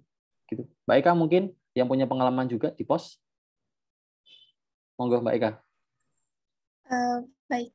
Setelah mendengar penjelasan Elsa itu, kalau kan saya di kantor pos yang Purworejo ya Mas. Ya, nah itu tuh berbeda. Barangnya tidak disimpan dulu, tapi langsung dikirimkan itu malamnya. Karena waktu itu saya pernah bantuin sampai malam, dan itu emang malamnya ada pickup yang ngambil itu tuh langsung ke hubnya di Jogja. Jadi ke Purworejo langsung ke Jogja. Jadi barang-barang yang hari itu masuk itu disortir, kemudian langsung malamnya langsung dikirim ke hub Jogja. Gitu. Itu memang normalnya seperti itu Mbak Eka. Semua ekspedisi seperti itu. Termasuk kalau saya kan punya teman erat gitu di pos dan di JNT, itu yo SOP-nya seperti itu. Jadi memang terkadang sumber daya manusia juga atau sistem yang ada di cabang masing-masing menjadi kendala gitu. Mungkin bisa menambahkan gitu ya Mbak, atas jawaban Mbak Eka Sari terhadap kasusnya Mbak Elsa gitu. Karena nyun sewu ya, maksudnya kalau teman-teman paham gitu ya, pos itu tidak begitu fokus kepada pelayanan instan. Artinya e-commerce gitu, UMKM itu tidak begitu fokus ke sana. Pos itu sekarang fokusnya ke kiriman-kiriman retail langsung. Jadi orang itu tidak begitu terpaku oleh waktu. Gitu. Jadi tidak harus 2 hari sampai gitu. Kalau di e-commerce kan kita lewat sistem kan 2 hari biasanya sampai ya sampai. Tapi ini enggak. Nah, kalau kita ngomongin pos itu unik lah. Gitu. Karena BUMN yang paling saja ini punya aset yang cukup besar tapi belum dikelola secara maksimal. Gitu Mbak Elsa. Dan Mbak Eka Sari matur nuwun atas tanggapannya. Ada lagi? Harusnya itu kalau misalnya kita di ekspedisi ya, itu enggak perlu masuk, kalau kita load-nya enggak banyak, itu enggak perlu langsung masuk gudang loh. Gudang kan sakjane untuk nyimpan barang-barang yang load-nya udah over gitu. Itu langsung masuk ke mini sortiran gitu, sortiran baru dia keluar langsung gitu. Gitu Mbak Elsa. Atau mungkin jalurnya 1 hari pick up berapa kali Mbak Elsa di kantor pos? Untuk yang jadi gini Mas, saya kan juga karena kan yang di logistik itu agak bingungin kan Mas. Jadi saya juga bingung waktu itu. Jadi sistemnya itu, teknisnya itu saya tuh lihat. Jadi kan kalau paket hari ini memang diterima, terus nanti di-scan dulu. Tapi saya bingung kok nggak langsung dikirim, harus dimasukin ke kantong-kantong dulu, terus disimpan dulu di sebuah tempat. Nah, yang kita kirim itu yang kemarin gitu loh, Mas. Jadi saya juga bingungnya di situ. Kenapa nggak langsung? Karena kan nanti bakal menumpuk-numpuk terus barangnya yang di tempat itu. Kalau yang dijelaskan Eka tadi itu memang ada, tapi pagi sekali, Mas. Itu ke Yogyakarta 6:30 dan itu tuh bukan yang paket diterima hari ini, yang kemarin-kemarin. Itu. Jadi saya mikirnya apa mungkin yang bikin lama kalau pakai ekspedisi kantor pos itu ya gini ya gitu. Makanya saya juga bingung dan tanya Mas. Oke, matur nuwun. Tapi secara umum harusnya itu di pick up langsung gitu. Karena tapi nggak tahu juga kalau prosedur di Gunung Kidul seperti apa. Itu masuk ke prosedur perusahaan atau cabang langsung Gunung Kidul. Karena tadi saya bilang mungkin jalurnya berbeda, mungkin ya, hemat saya. Karena ketika itu masuk kantong-kantong itu pasti dia sudah dilabelin ini jalurnya kemana, gitu Mbak. Mungkin ya, maksudnya tapi secara umum itu harusnya sudah masuk ke pick up, langsung dikirim gitu ke gudang di Jogja misalnya yang besar-besar. Gitu Mbak Elsa. Itu mungkin bisa jadi itu Mbak. Jadi besok TA atau skripsi itu kantor pos Gunung Kidul itu untuk perbaikan sistem. Gitu. Ada lagi yang mau sharing? Sharing teman-teman? Ini nyun sewu Pak Pur. Banyak ceweknya ya Pak? Berarti Pak? Iya, leres Pak. Iya Pak. Unik ya Pak. Maksudnya kalau kita bicara logistik kan itu nganunya cowok aja Pak. Cowok. Tapi nyun sewu tempat kami juga kebanyakan cewek Pak. Gitu. Ini unik juga ini. Mas Kusno itu yang nyari mahasiswa cewek semua itu. Gitu. Mungkin Miss Des bisa nambahkan mungkin Bu, Miss, atau ada apa gitu? Oke, saya lanjut ya. Saya masuk ke pertanyaan ini, bisnis proses perusahaan logistik. Ada yang tahu enggak? Ini juga relate banget dengan Mbak Eka, Mbak siapa tadi? Elsa gitu, terkait bisnis proses perusahaan logistik. Secara umum sama, tapi detailingnya beda gitu. Ada yang mau bercerita yang sudah magang di ekspedisi gitu? Mungkin tahu alurnya, teman-teman? Ini yang saya Pak Pur sudah magang semua belum ya Pak? Kalau yang dari D3 itu sudah magang Pak. Sudah magang ya? Iya. Ngapunten Pak Pur. Ya. Untuk kelas ini angkatan 2019 ini udah magang semua. Kemarin ada MBKM. MBKM ini. MBKM berarti 6 bulan ya Pak Suhar? Iya, nggih, kemarin 1 semester. 1 semester nggih. 5,5 bulan 5,5 bulan nggih. Nanti persiapan yang mau share screen Mbak Yeni kok Mbak Ri. Monggo teman-teman yang sudah magang di perusahaan logistik pasti punya gambaran terkait perusahaan logistik gitu ya. Bisnis prosesnya. Ada yang mau share teman-teman? Mbak Anissa mungkin, Mbak Anissa Harimukti atau Mbak Devi, di mana mungkin magangnya di mana? Itu bisa share. Kalau pengalaman magangnya di mana gitu, biar kan setiap beda-beda ya, setiap kasus itu pasti beda-beda. Mbak Anissa mungkin, monggo Mbak. Kalau saya kemarin di asuransi jiwa Mas, bukan yang ekspedisi. Oke, asuransi jiwa. Oke, asuransi jiwa dia backup kargo enggak, Mbak? Ini untuk pengarsipannya gitu. Jadi dia pengarsipannya ada vendor lain gitu Mas, bukan di kantornya. Oke.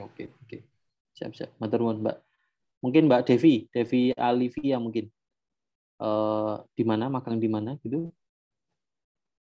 Kalau saya dulu di kecamatan, Mas. Kecamatan? Iya. Oke. Ada lagi yang magang di perusahaan logistik?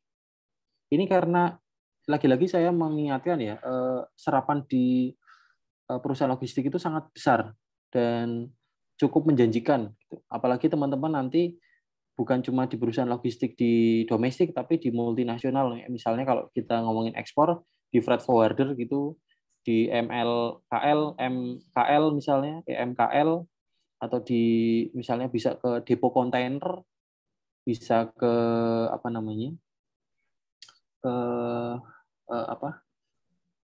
perusahaan tracking gitu misalnya, atau lain-lain tuh luas banget serapan di logistik. Oke, saya lanjut dulu. Ini bisnis proses perusahaan logistik secara umum itu pertama ada pelayanan. Pelayanan adalah ya teman-teman ketika di depan kan pasti akan menerima barang. Gitu. Kemudian kedua adalah ramalan permintaan, forecasting demand. Itu lebih tepatnya ketika ada program-program tertentu, mereka harus bisa membuat rencana plan B, plan A, plan B, plan C gitu. Ketika misalnya ada di JNT, JNE gitu,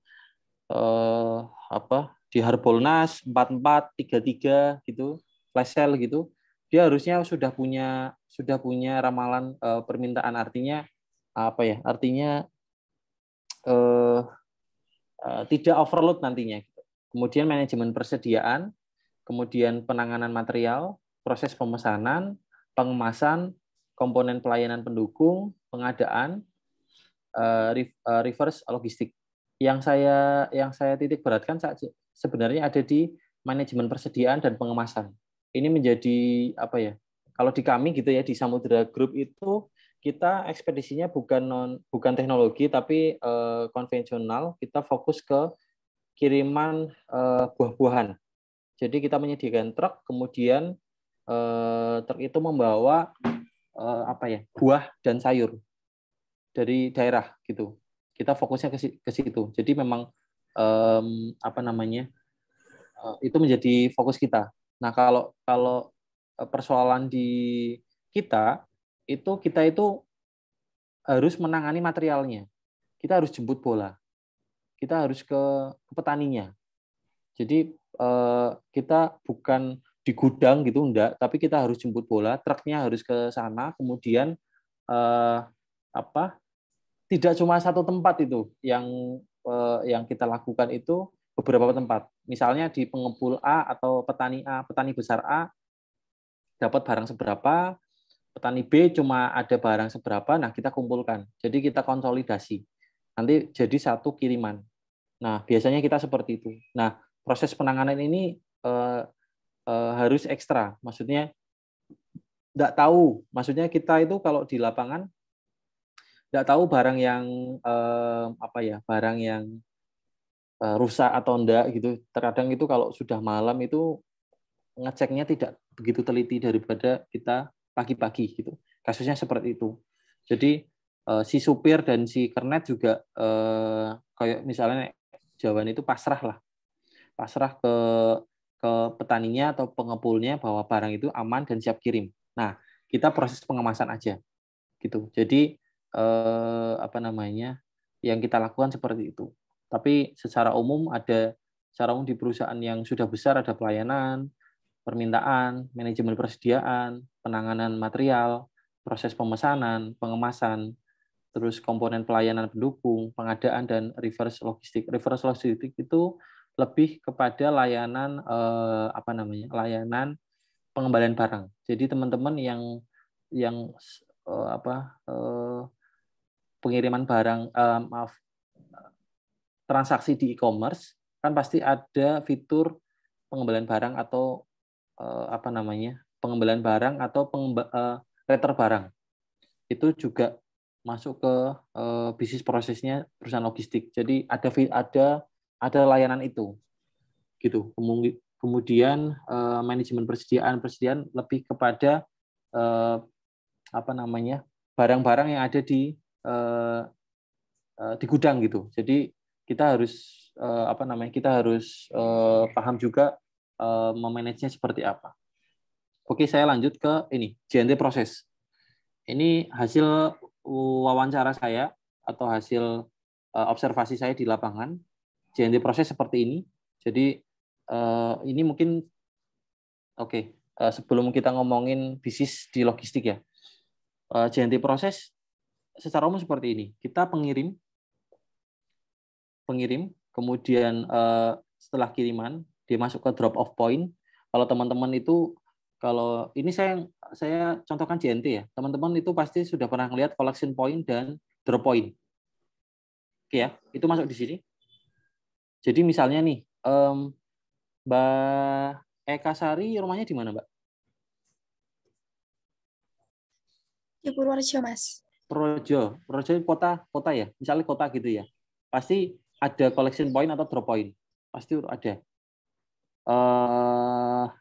Nanti ketika pengirim masuk ke drop point atau ke agen gitu ya, agen besar, itu masuk ke sini, kemudian barang disortir ke origin gateway. Origin gateway-nya di Purworejo mana? Jogja ya, Mbak? Kurang tahu, Mas. Kurang tahu. Kalau pos di Jogja ya, Mbak Eka ya? Iya, kalau pos di Jogja. Oke. Kalau sistemnya pos kemudian JNE itu dia harus masuk ke origin gateway dulu. Jadi gudang utamanya dulu. Gitu. Kemudian baru dikirim ke destination gateway. Kiriman ke gudang besarnya. Jadi ketika misal Mbak Eka Sari kirim ke Jakarta, bisa masuk ke origin gateway-nya Jogja atau Cilacap misalnya, atau Purwokerto, atau Tegal. Gitu. Kemudian masuk destination gateway-nya di Jakarta. Oke. Jakarta, nanti di Jakarta disortir lagi di agen. Jadi di agen terdekat, misalnya menjadi destination point ya. Jadi agen terdekatnya misalnya Mbak Eka Sari kirim ke Jakarta Utara di Sunter misalnya.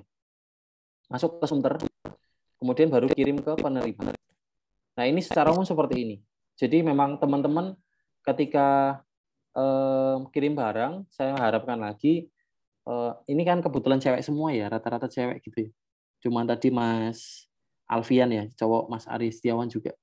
Gitu. Harus sabar. Jadi ketika belanja online tuh harus sabar. Sabarao gitu. Karena prosesnya itu gak panjang gitu. Dan pasti di lapangan ada kendala.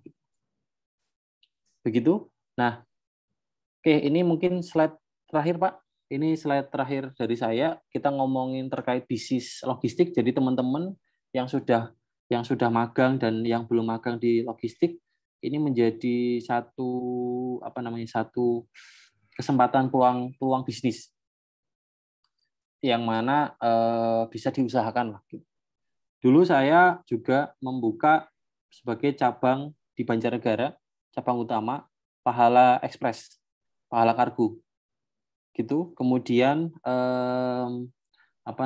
ini saya langsung bicara aja, kita dapat komisi, pasti kita dapat komisi dari branch gitu ya, dari mereknya, misal JNT, JNI gitu. Menarik sebenarnya. Kita bisa membedakan komisinya. Ketika kita membuka, saya punya teman, dia membuka JNT di daerah Maguwoharjo itu sekitar 65 juta. Oke, penghasilannya dia 1 bulan itu rata-rata 10 juta. Gitu.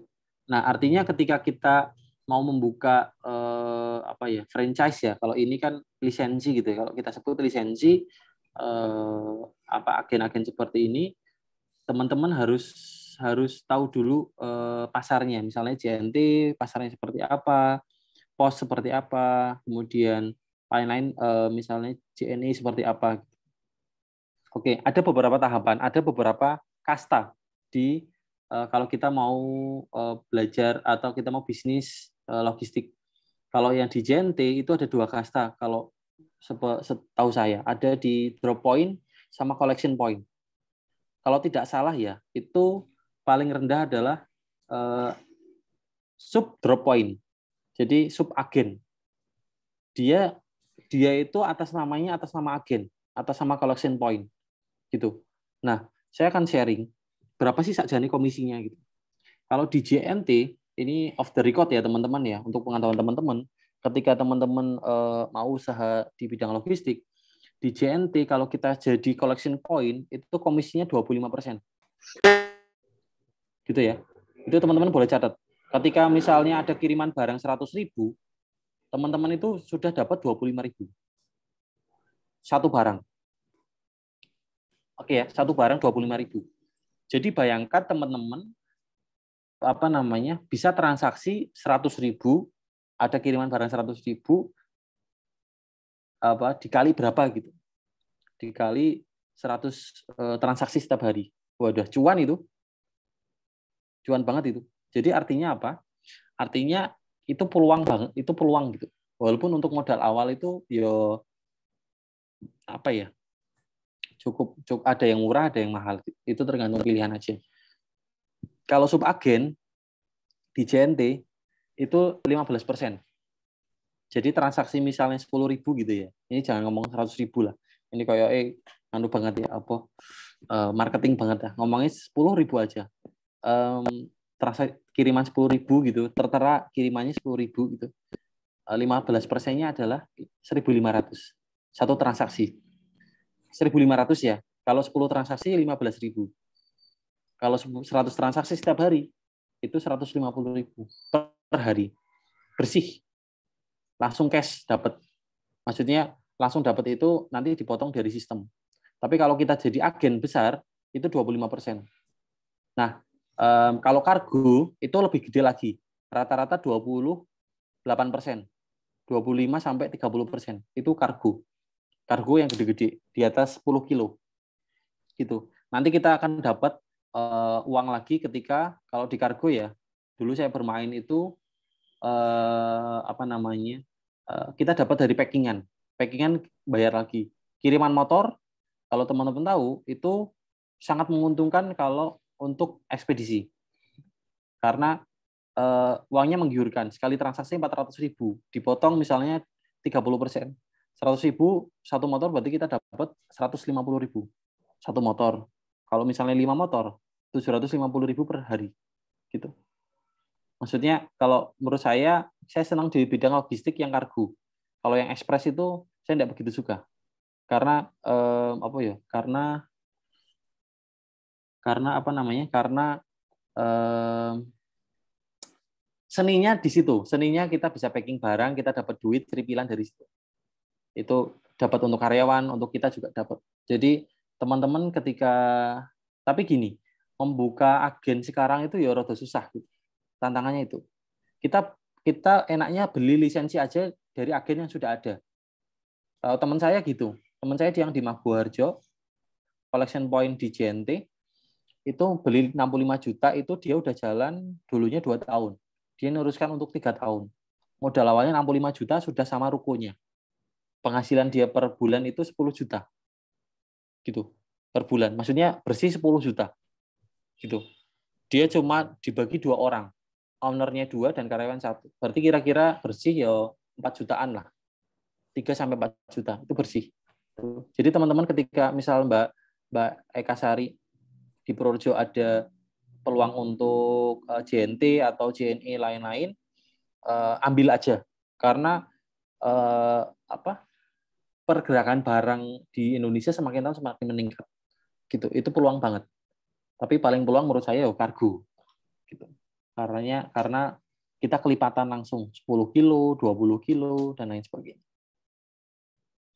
Begitu. Itu dari saya. Mungkin ada yang sharing. Ini Mbak Eka Sari sangat menarik ya.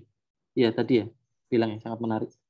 Mungkin ada diskusi, ada teman-teman, monggo. Yang mau akhirnya terbuka untuk mau bisnis di logistik gitu.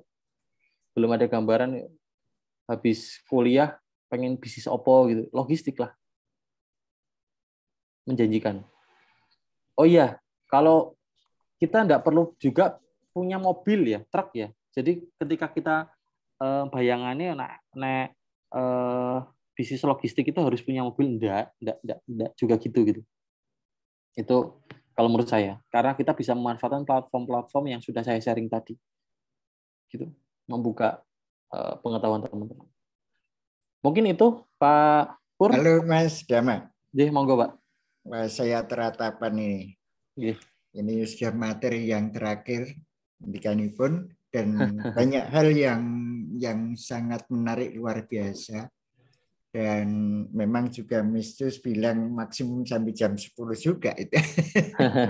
Yang ingin kami konfirmasi Mas Dama bahwa di dalam pengelolaan manajemen material atau manajemen inventory di dalam suatu usaha apapun, apakah itu pabrikan atau jasa yang lain.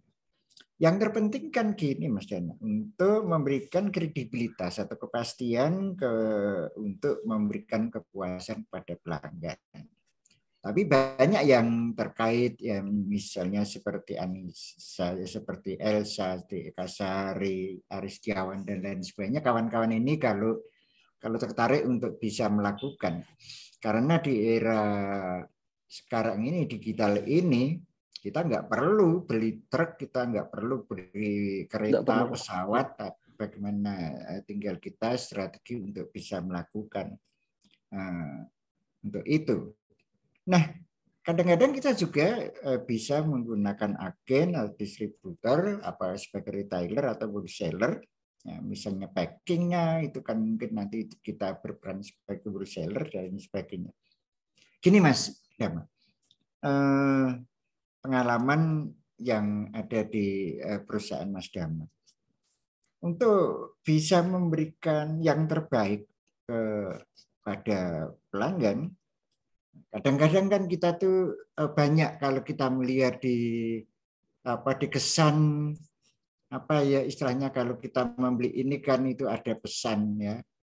Itu banyak yang kemudian terlempar ya. Terlempar kemudian tidak diminati oleh konsumen.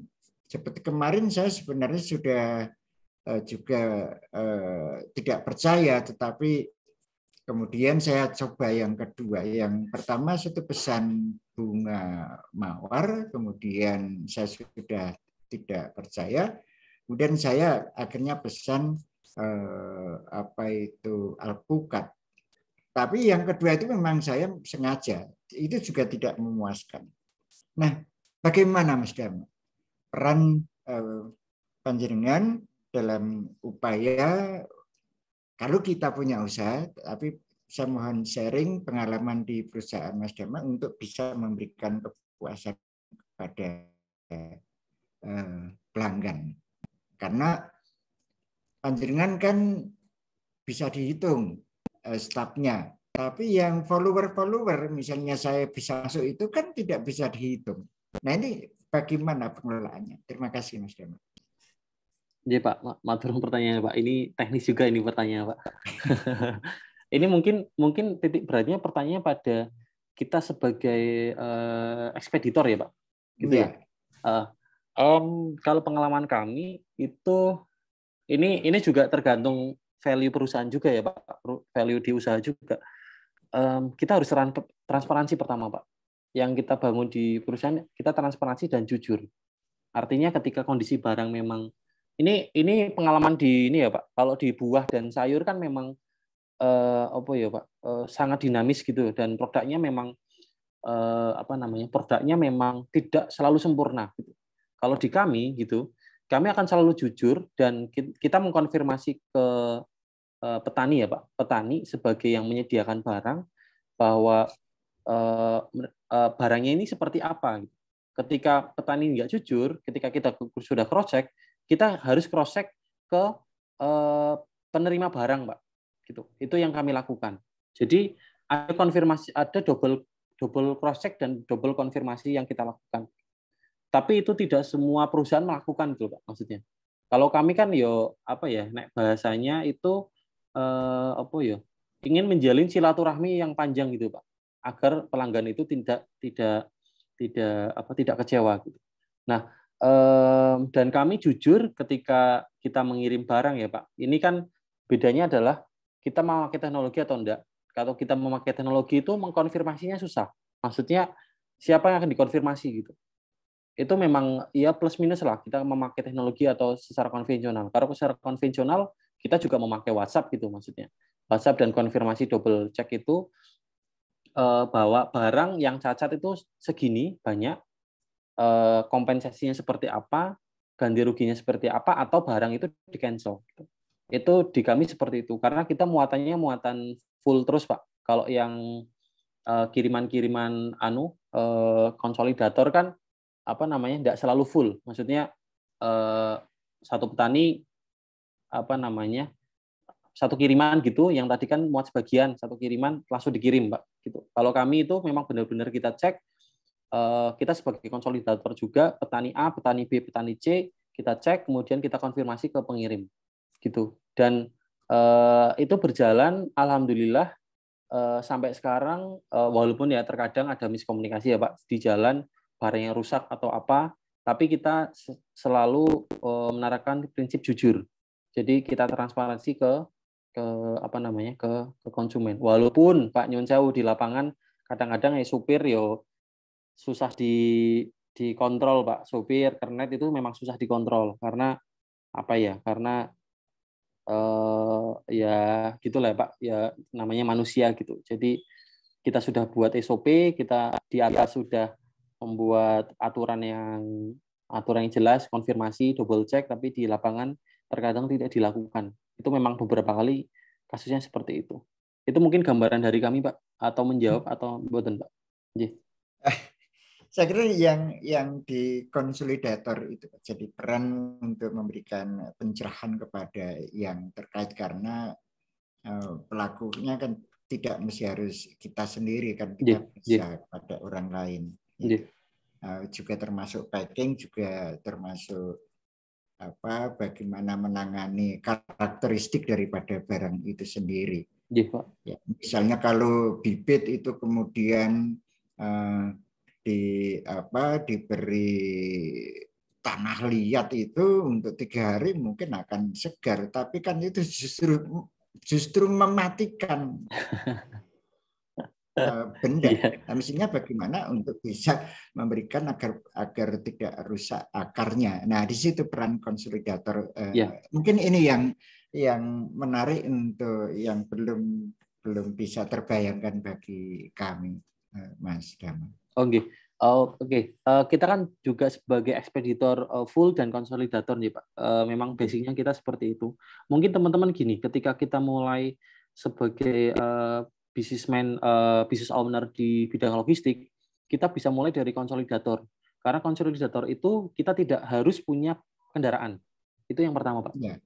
Itu biar teman-teman punya bayangan bahwa konsolidator itu misalnya istilah Jawane itu Pak, maklar Pak. Iya.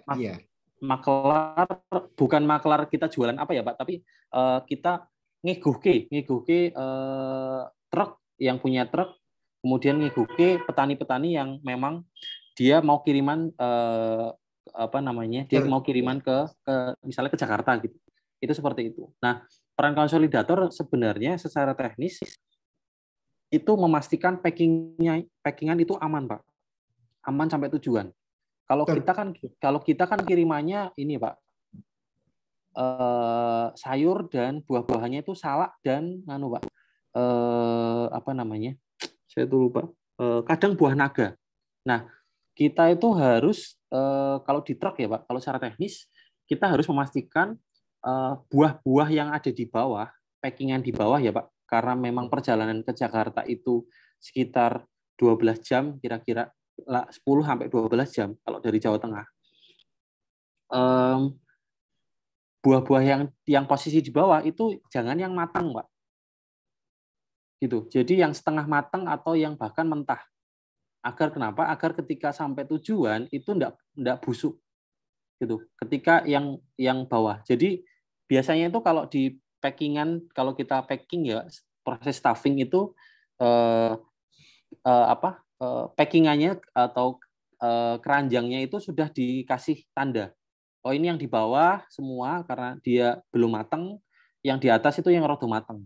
Agar kenapa? Agar karena itu kan pasti akan ditutup terpal ya, Pak. Tutup terpal atau tutup penutup yang lain gitu. Pasti kan panas di dalam. Nah, ketika yang di bawah itu matang, akhirnya busuk, Pak. Itu pengalaman sekali di lapangan. Akhirnya dulu sudah pernah itu setengah busuk, Pak, kiriman itu ke Jakarta.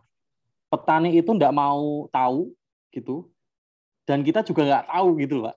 Jadi susahnya piye gitu. Siapa yang menanggung beban? Akhirnya ada negosiasi di lapangan gitu. Nah, teman-teman tuh harus paham juga ketika kita ngirim barang sebagai konsolidator, kita harus tahu karakter barang juga. Di bawah yang proses penataannya seperti apa, kemudian bahan packingannya itu seperti apa. Ini kok, Pak, kalau di lapangan, Pak. Oke. Mungkin teman-teman ada sharing lain lagi? Adakah teman-teman yang mau sharing?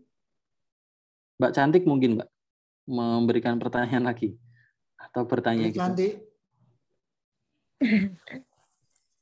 Sebenarnya sudah sangat jelas sih, Mas. Ya. Dari pagi tadi sampai sekarang. Mungkin tanyanya tentang ini aja. Kalau misalkan barang itu sudah diantar, sudah masuk gudang, kemudian sudah naik truk juga, tapi saat di proses produksi ternyata ada jumlah yang kurang kayak gitu. Nah, itu biasanya tanggung jawabnya dari siapa? Gitu. Pertanyaan menarik ini, Pak. Ini sering terjadi, Pak, di lapangan. Kita sudah kirim barang, ternyata di proses pengiriman barangnya kurang. Yang bisa kita lakukan kalau kita sudah istilahnya ketika udah B2B ya, Pak. B2B itu nanti kita kirim barang di proses pengiriman selanjutnya. Biasanya seperti itu. Tapi kalau misalnya B2C langsung gitu, kan kita nggak ada kontrak kerjasama gitu. Ya mau nggak mau kita kirim barang konsolidator, Pak. Maksudnya gini, kita nitip barang ke teman untuk ngirim barang ke sana yang satu arah. Biasanya kita seperti itu, Pak. Jadi terkadang kan di lapangan banyak hal teknis yang tidak bisa dikendalikan gitu. Gitu, Mbak Cantik. Siap. Terima kasih, Mas, atas jawabannya, sangat jelas. Monggo Mas Alfian. Oke. Izin bertanya, Mas Damar, mungkin bersama dengan Mbak Cantik ya. Kalau Mbak Cantik tadi kan nanya itu kalau misalkan produk yang dikirimkan itu kadang jumlahnya berbeda. Nah, saya ingin bertanya sih, mungkin di sini teman-teman juga pernah mengalami ya, Mas ya. Kita apabila kita mesen suatu barang di e-commerce itu kadang di aplikasinya itu sudah mengatakan produk itu dalam perjalanan.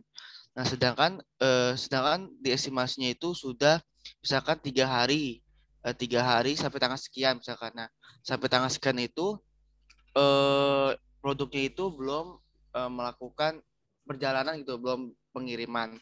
Nah, itu apakah kesalahan dalam sistem manajemen logistiknya? Apakah dari SDM kah atau bagaimana tuh Mas? Kalau hal seperti itu, itu aja sih yang saya tanyakan.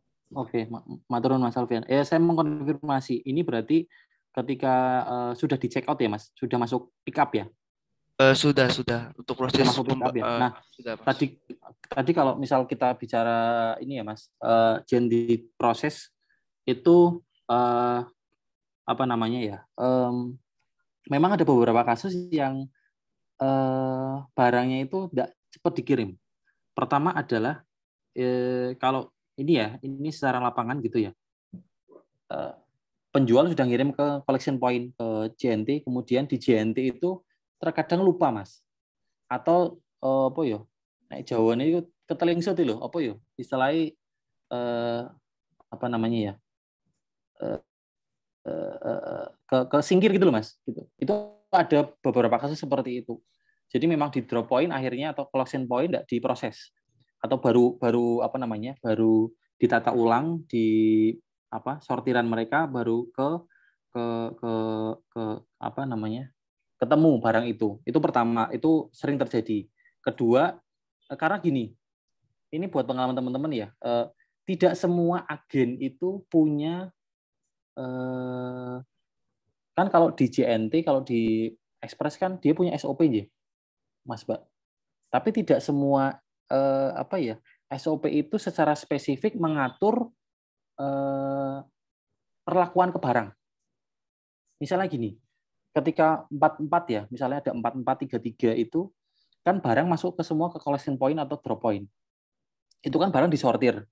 Ini juga tips dari teman saya itu yang dari Maguwarjo itu, JNT Maguwarjo.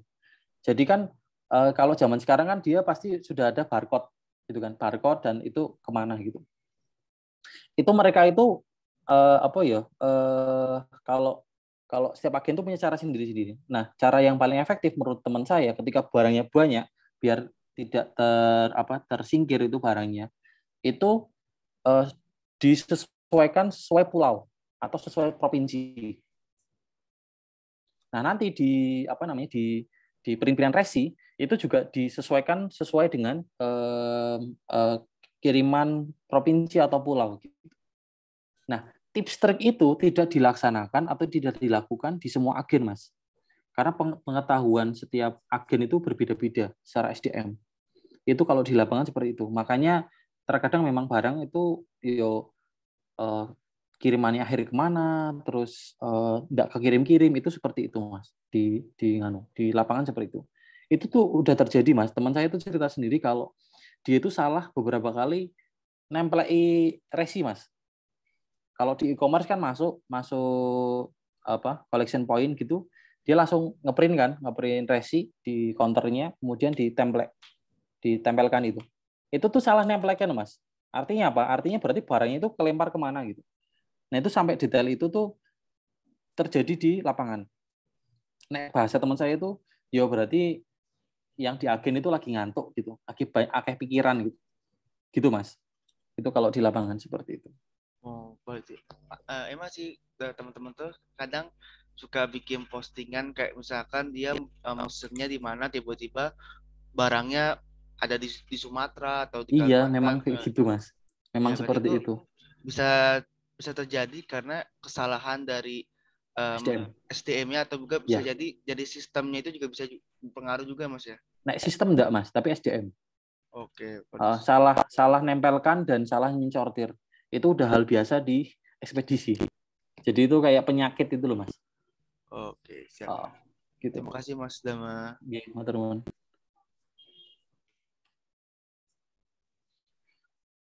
Jadi mungkin ada pertanyaan lagi dari teman-teman. Mas Dama dan teman-teman, sebenarnya masih banyak saya yakin itu, dan ini amat menarik yang di luar konteks pembelajaran teori di kampus Mas Dama. Dan saya yang mewakili dari teman-teman ini, saya yakin bahwa sebenarnya masih banyak yang perlu ditanyakan dan memberikan pengalaman-pengalaman yang amat menarik kepada kita, khususnya pada teman-teman ini. informasi penjelasan langsung yang terjadi di lapangan. Dan teman-teman ini kalau mencermati ya, itu banyak sekali peluang-peluang untuk bisa dilakukan, dan bahkan ngapain kita kemudian nanti lulus dan melamar pekerjaan. Tapi justru kita dengan penjelasan ini kita nggak usah melamar, nanti suatu ketika mungkin malah justru bisa dilamar oleh orang-orang lain, bisa membuka. Dan begitu mudahnya pengalaman-pengalaman yang bisa kita lakukan. Ya, setidaknya sebagai kredibel ya, misalnya sebagai mitra, kita bermitra dengan usaha-usaha yang lain dan lain sebagainya. Mas Dama ini luar biasa yang boleh kami tangkap dalam sharing diskusi tentang manajemen logistik ini. Dan tentu saja ya, pengalaman-pengalaman ini yang sangat kami butuhkan. Oleh karena itu, Miss Cus itu sebagai orang lapangan yang begitu gesitnya itu selalu bagaimana untuk bisa kita dekat dengan Mas Dama dan kawan-kawan itu. Dan bahkan kalau berjuang untuk mencari Mas Dama dan kawan-kawan itu sering ke kafe itu sampai larut malam itu carane iki iso ora wae iki gampang iki ngene lain sebagainya. Dan ini sangat-sangat bagus sekali Mas Dama. Saya terima kasih sekali untuk bisa sharing seperti ini, dan kawan-kawan jangan kecewa karena waktu ya, sebenarnya hanya karena waktu saja. Tapi Mas Dama tadi sudah membuka kesempatan kita bisa berkomunikasi dengan berbagai cara untuk bisa katakan saja sharing di luar pertemuan ini. Ngaten nggih Mas Dama, kita komunikasi bisa. Iya Pak, siap selalu Pak. Begitu. Dan kami sebagai dosen pengampunya tentu saja luar biasa Mas Dama, saya hanya bisa mengucapkan terima kasih, nggak bisa memberikan apa-apa. Dan untuk itu sebagai bos saya yang terkait dengan ini, waktu dan sebenarnya saya sampaikan pada Miss Cus, dan saya sebagai dosen pengampu mohon maaf yang sebesar-besarnya manakala dalam mendampingi ini dasar wong tua, saya paling tua kurang berkenan kepada Mas Dama dan pada tim dan juga pada teman-teman mahasiswa. Nah, demikian saja yang boleh kami sampaikan. Suatu ketika kami bisa berjumpa kembali pada Mas Dama ya. Iya Pak, siap. Event-event yang berbeda. Dan selanjutnya saya sampaikan pada Miss Cus, monggo. Ya, baik. Makasih Pak Purwanto. Halo Mas Dama, mohon maaf ya tadi pagi tidak bisa menyambut karena saya ada di teknik presentasi juga dengan dosen praktisi, tapi tadi sudah ada Pak Suhartanto yang dalam beberapa menit lagi nanti Mas Dama juga di kelasnya Mas Suhar. Dan in my opinion tadi ya materi manajemen logistik, karena saya belum pernah mengajar dan itu amazing menurut saya nggih Pak Pur, itu hal yang baru yang menurut saya, dan itu ini bisa ya ternyata ya kita bisa bergerak bisnis di bidang manajemen logistik ya. Kalau saya lihat tadi ya ada persentase pembagian laba dan lain sebagainya, ini menarik sekali. Dan insya Allah kalau memang kita diberikan kesempatan lagi, tentunya Mas Dama kami akan mengundang lagi di lain kesempatan. Dan kemudian tidak boleh bosen loh Mas Dama. Bosen, santai saja. Terus tadi ada Mbak Ica loh. Oh iya, ada Mbak Ica juga. Iya, sekarang lagi pretest. Tadi pagi gabung dia. Oh iya. Ya, nanti insya Allah kalau memang ada waktu lagi Mbak Ica akan bergabung di kelas Mas Dama lainnya. Masih hari ini dan besok kan ya. Baik, namun sebelum kita benar-benar menutup ya Zoom ini acara manajemen logistik bersama dosen tamu, ada baiknya kita buka kamera dulu yuk, bentar yuk. Saya mau memfoto kalian ini, keperluan SPJ saya. Ya teman-teman dibantu yuk. Cuman sebentar. aja pelit-pelit lah ya, biar Mas Dama tuh tahu kalau mahasiswa pendidikan administrasi perkantoran ini cewek-ceweknya cantik loh Mas Dama. Termasuk cantik yuk, juga teman-teman, cantik yuk. Ya. Cepet yuk. Nah ini soalnya Mas Dama nanti juga mau ke ini loh, ke kelasnya Pak Suher ya. Iya. Jadi yuk cepet. Ini ada berapa ya? Ada 3 slide ya. Ya Mas Dimas, Mas Alfian, biasanya Mas Alfian nih rapi, rajin loh buka kamera loh ini loh. Mbak Anissa Nur Arifa. Nah ini teman-teman yang di sini juga di halaman 2. Mas Latu, tadi kalau Mas Latu mau tanya ternyata belum kesampaian, boleh WA ya Mas ya, Mas Dama ya. Boleh banget. Boleh. Tanya Mas aja. Dama ini piye yo? Style dosen milenial soalnya ya. Jadi santai wae Mas Latu. Santai aja. Oke, iya. Baik, saya akan mengambil di slide pertama ya. Perlihatkan senyumnya dong. Masih ingat senyum ikhlas kayak saya. 1, 2, 3. Oke, tunggu sebentar. Saya langsung sending ya ke apa namanya? File penyimpanan. Di slide pertama sudah.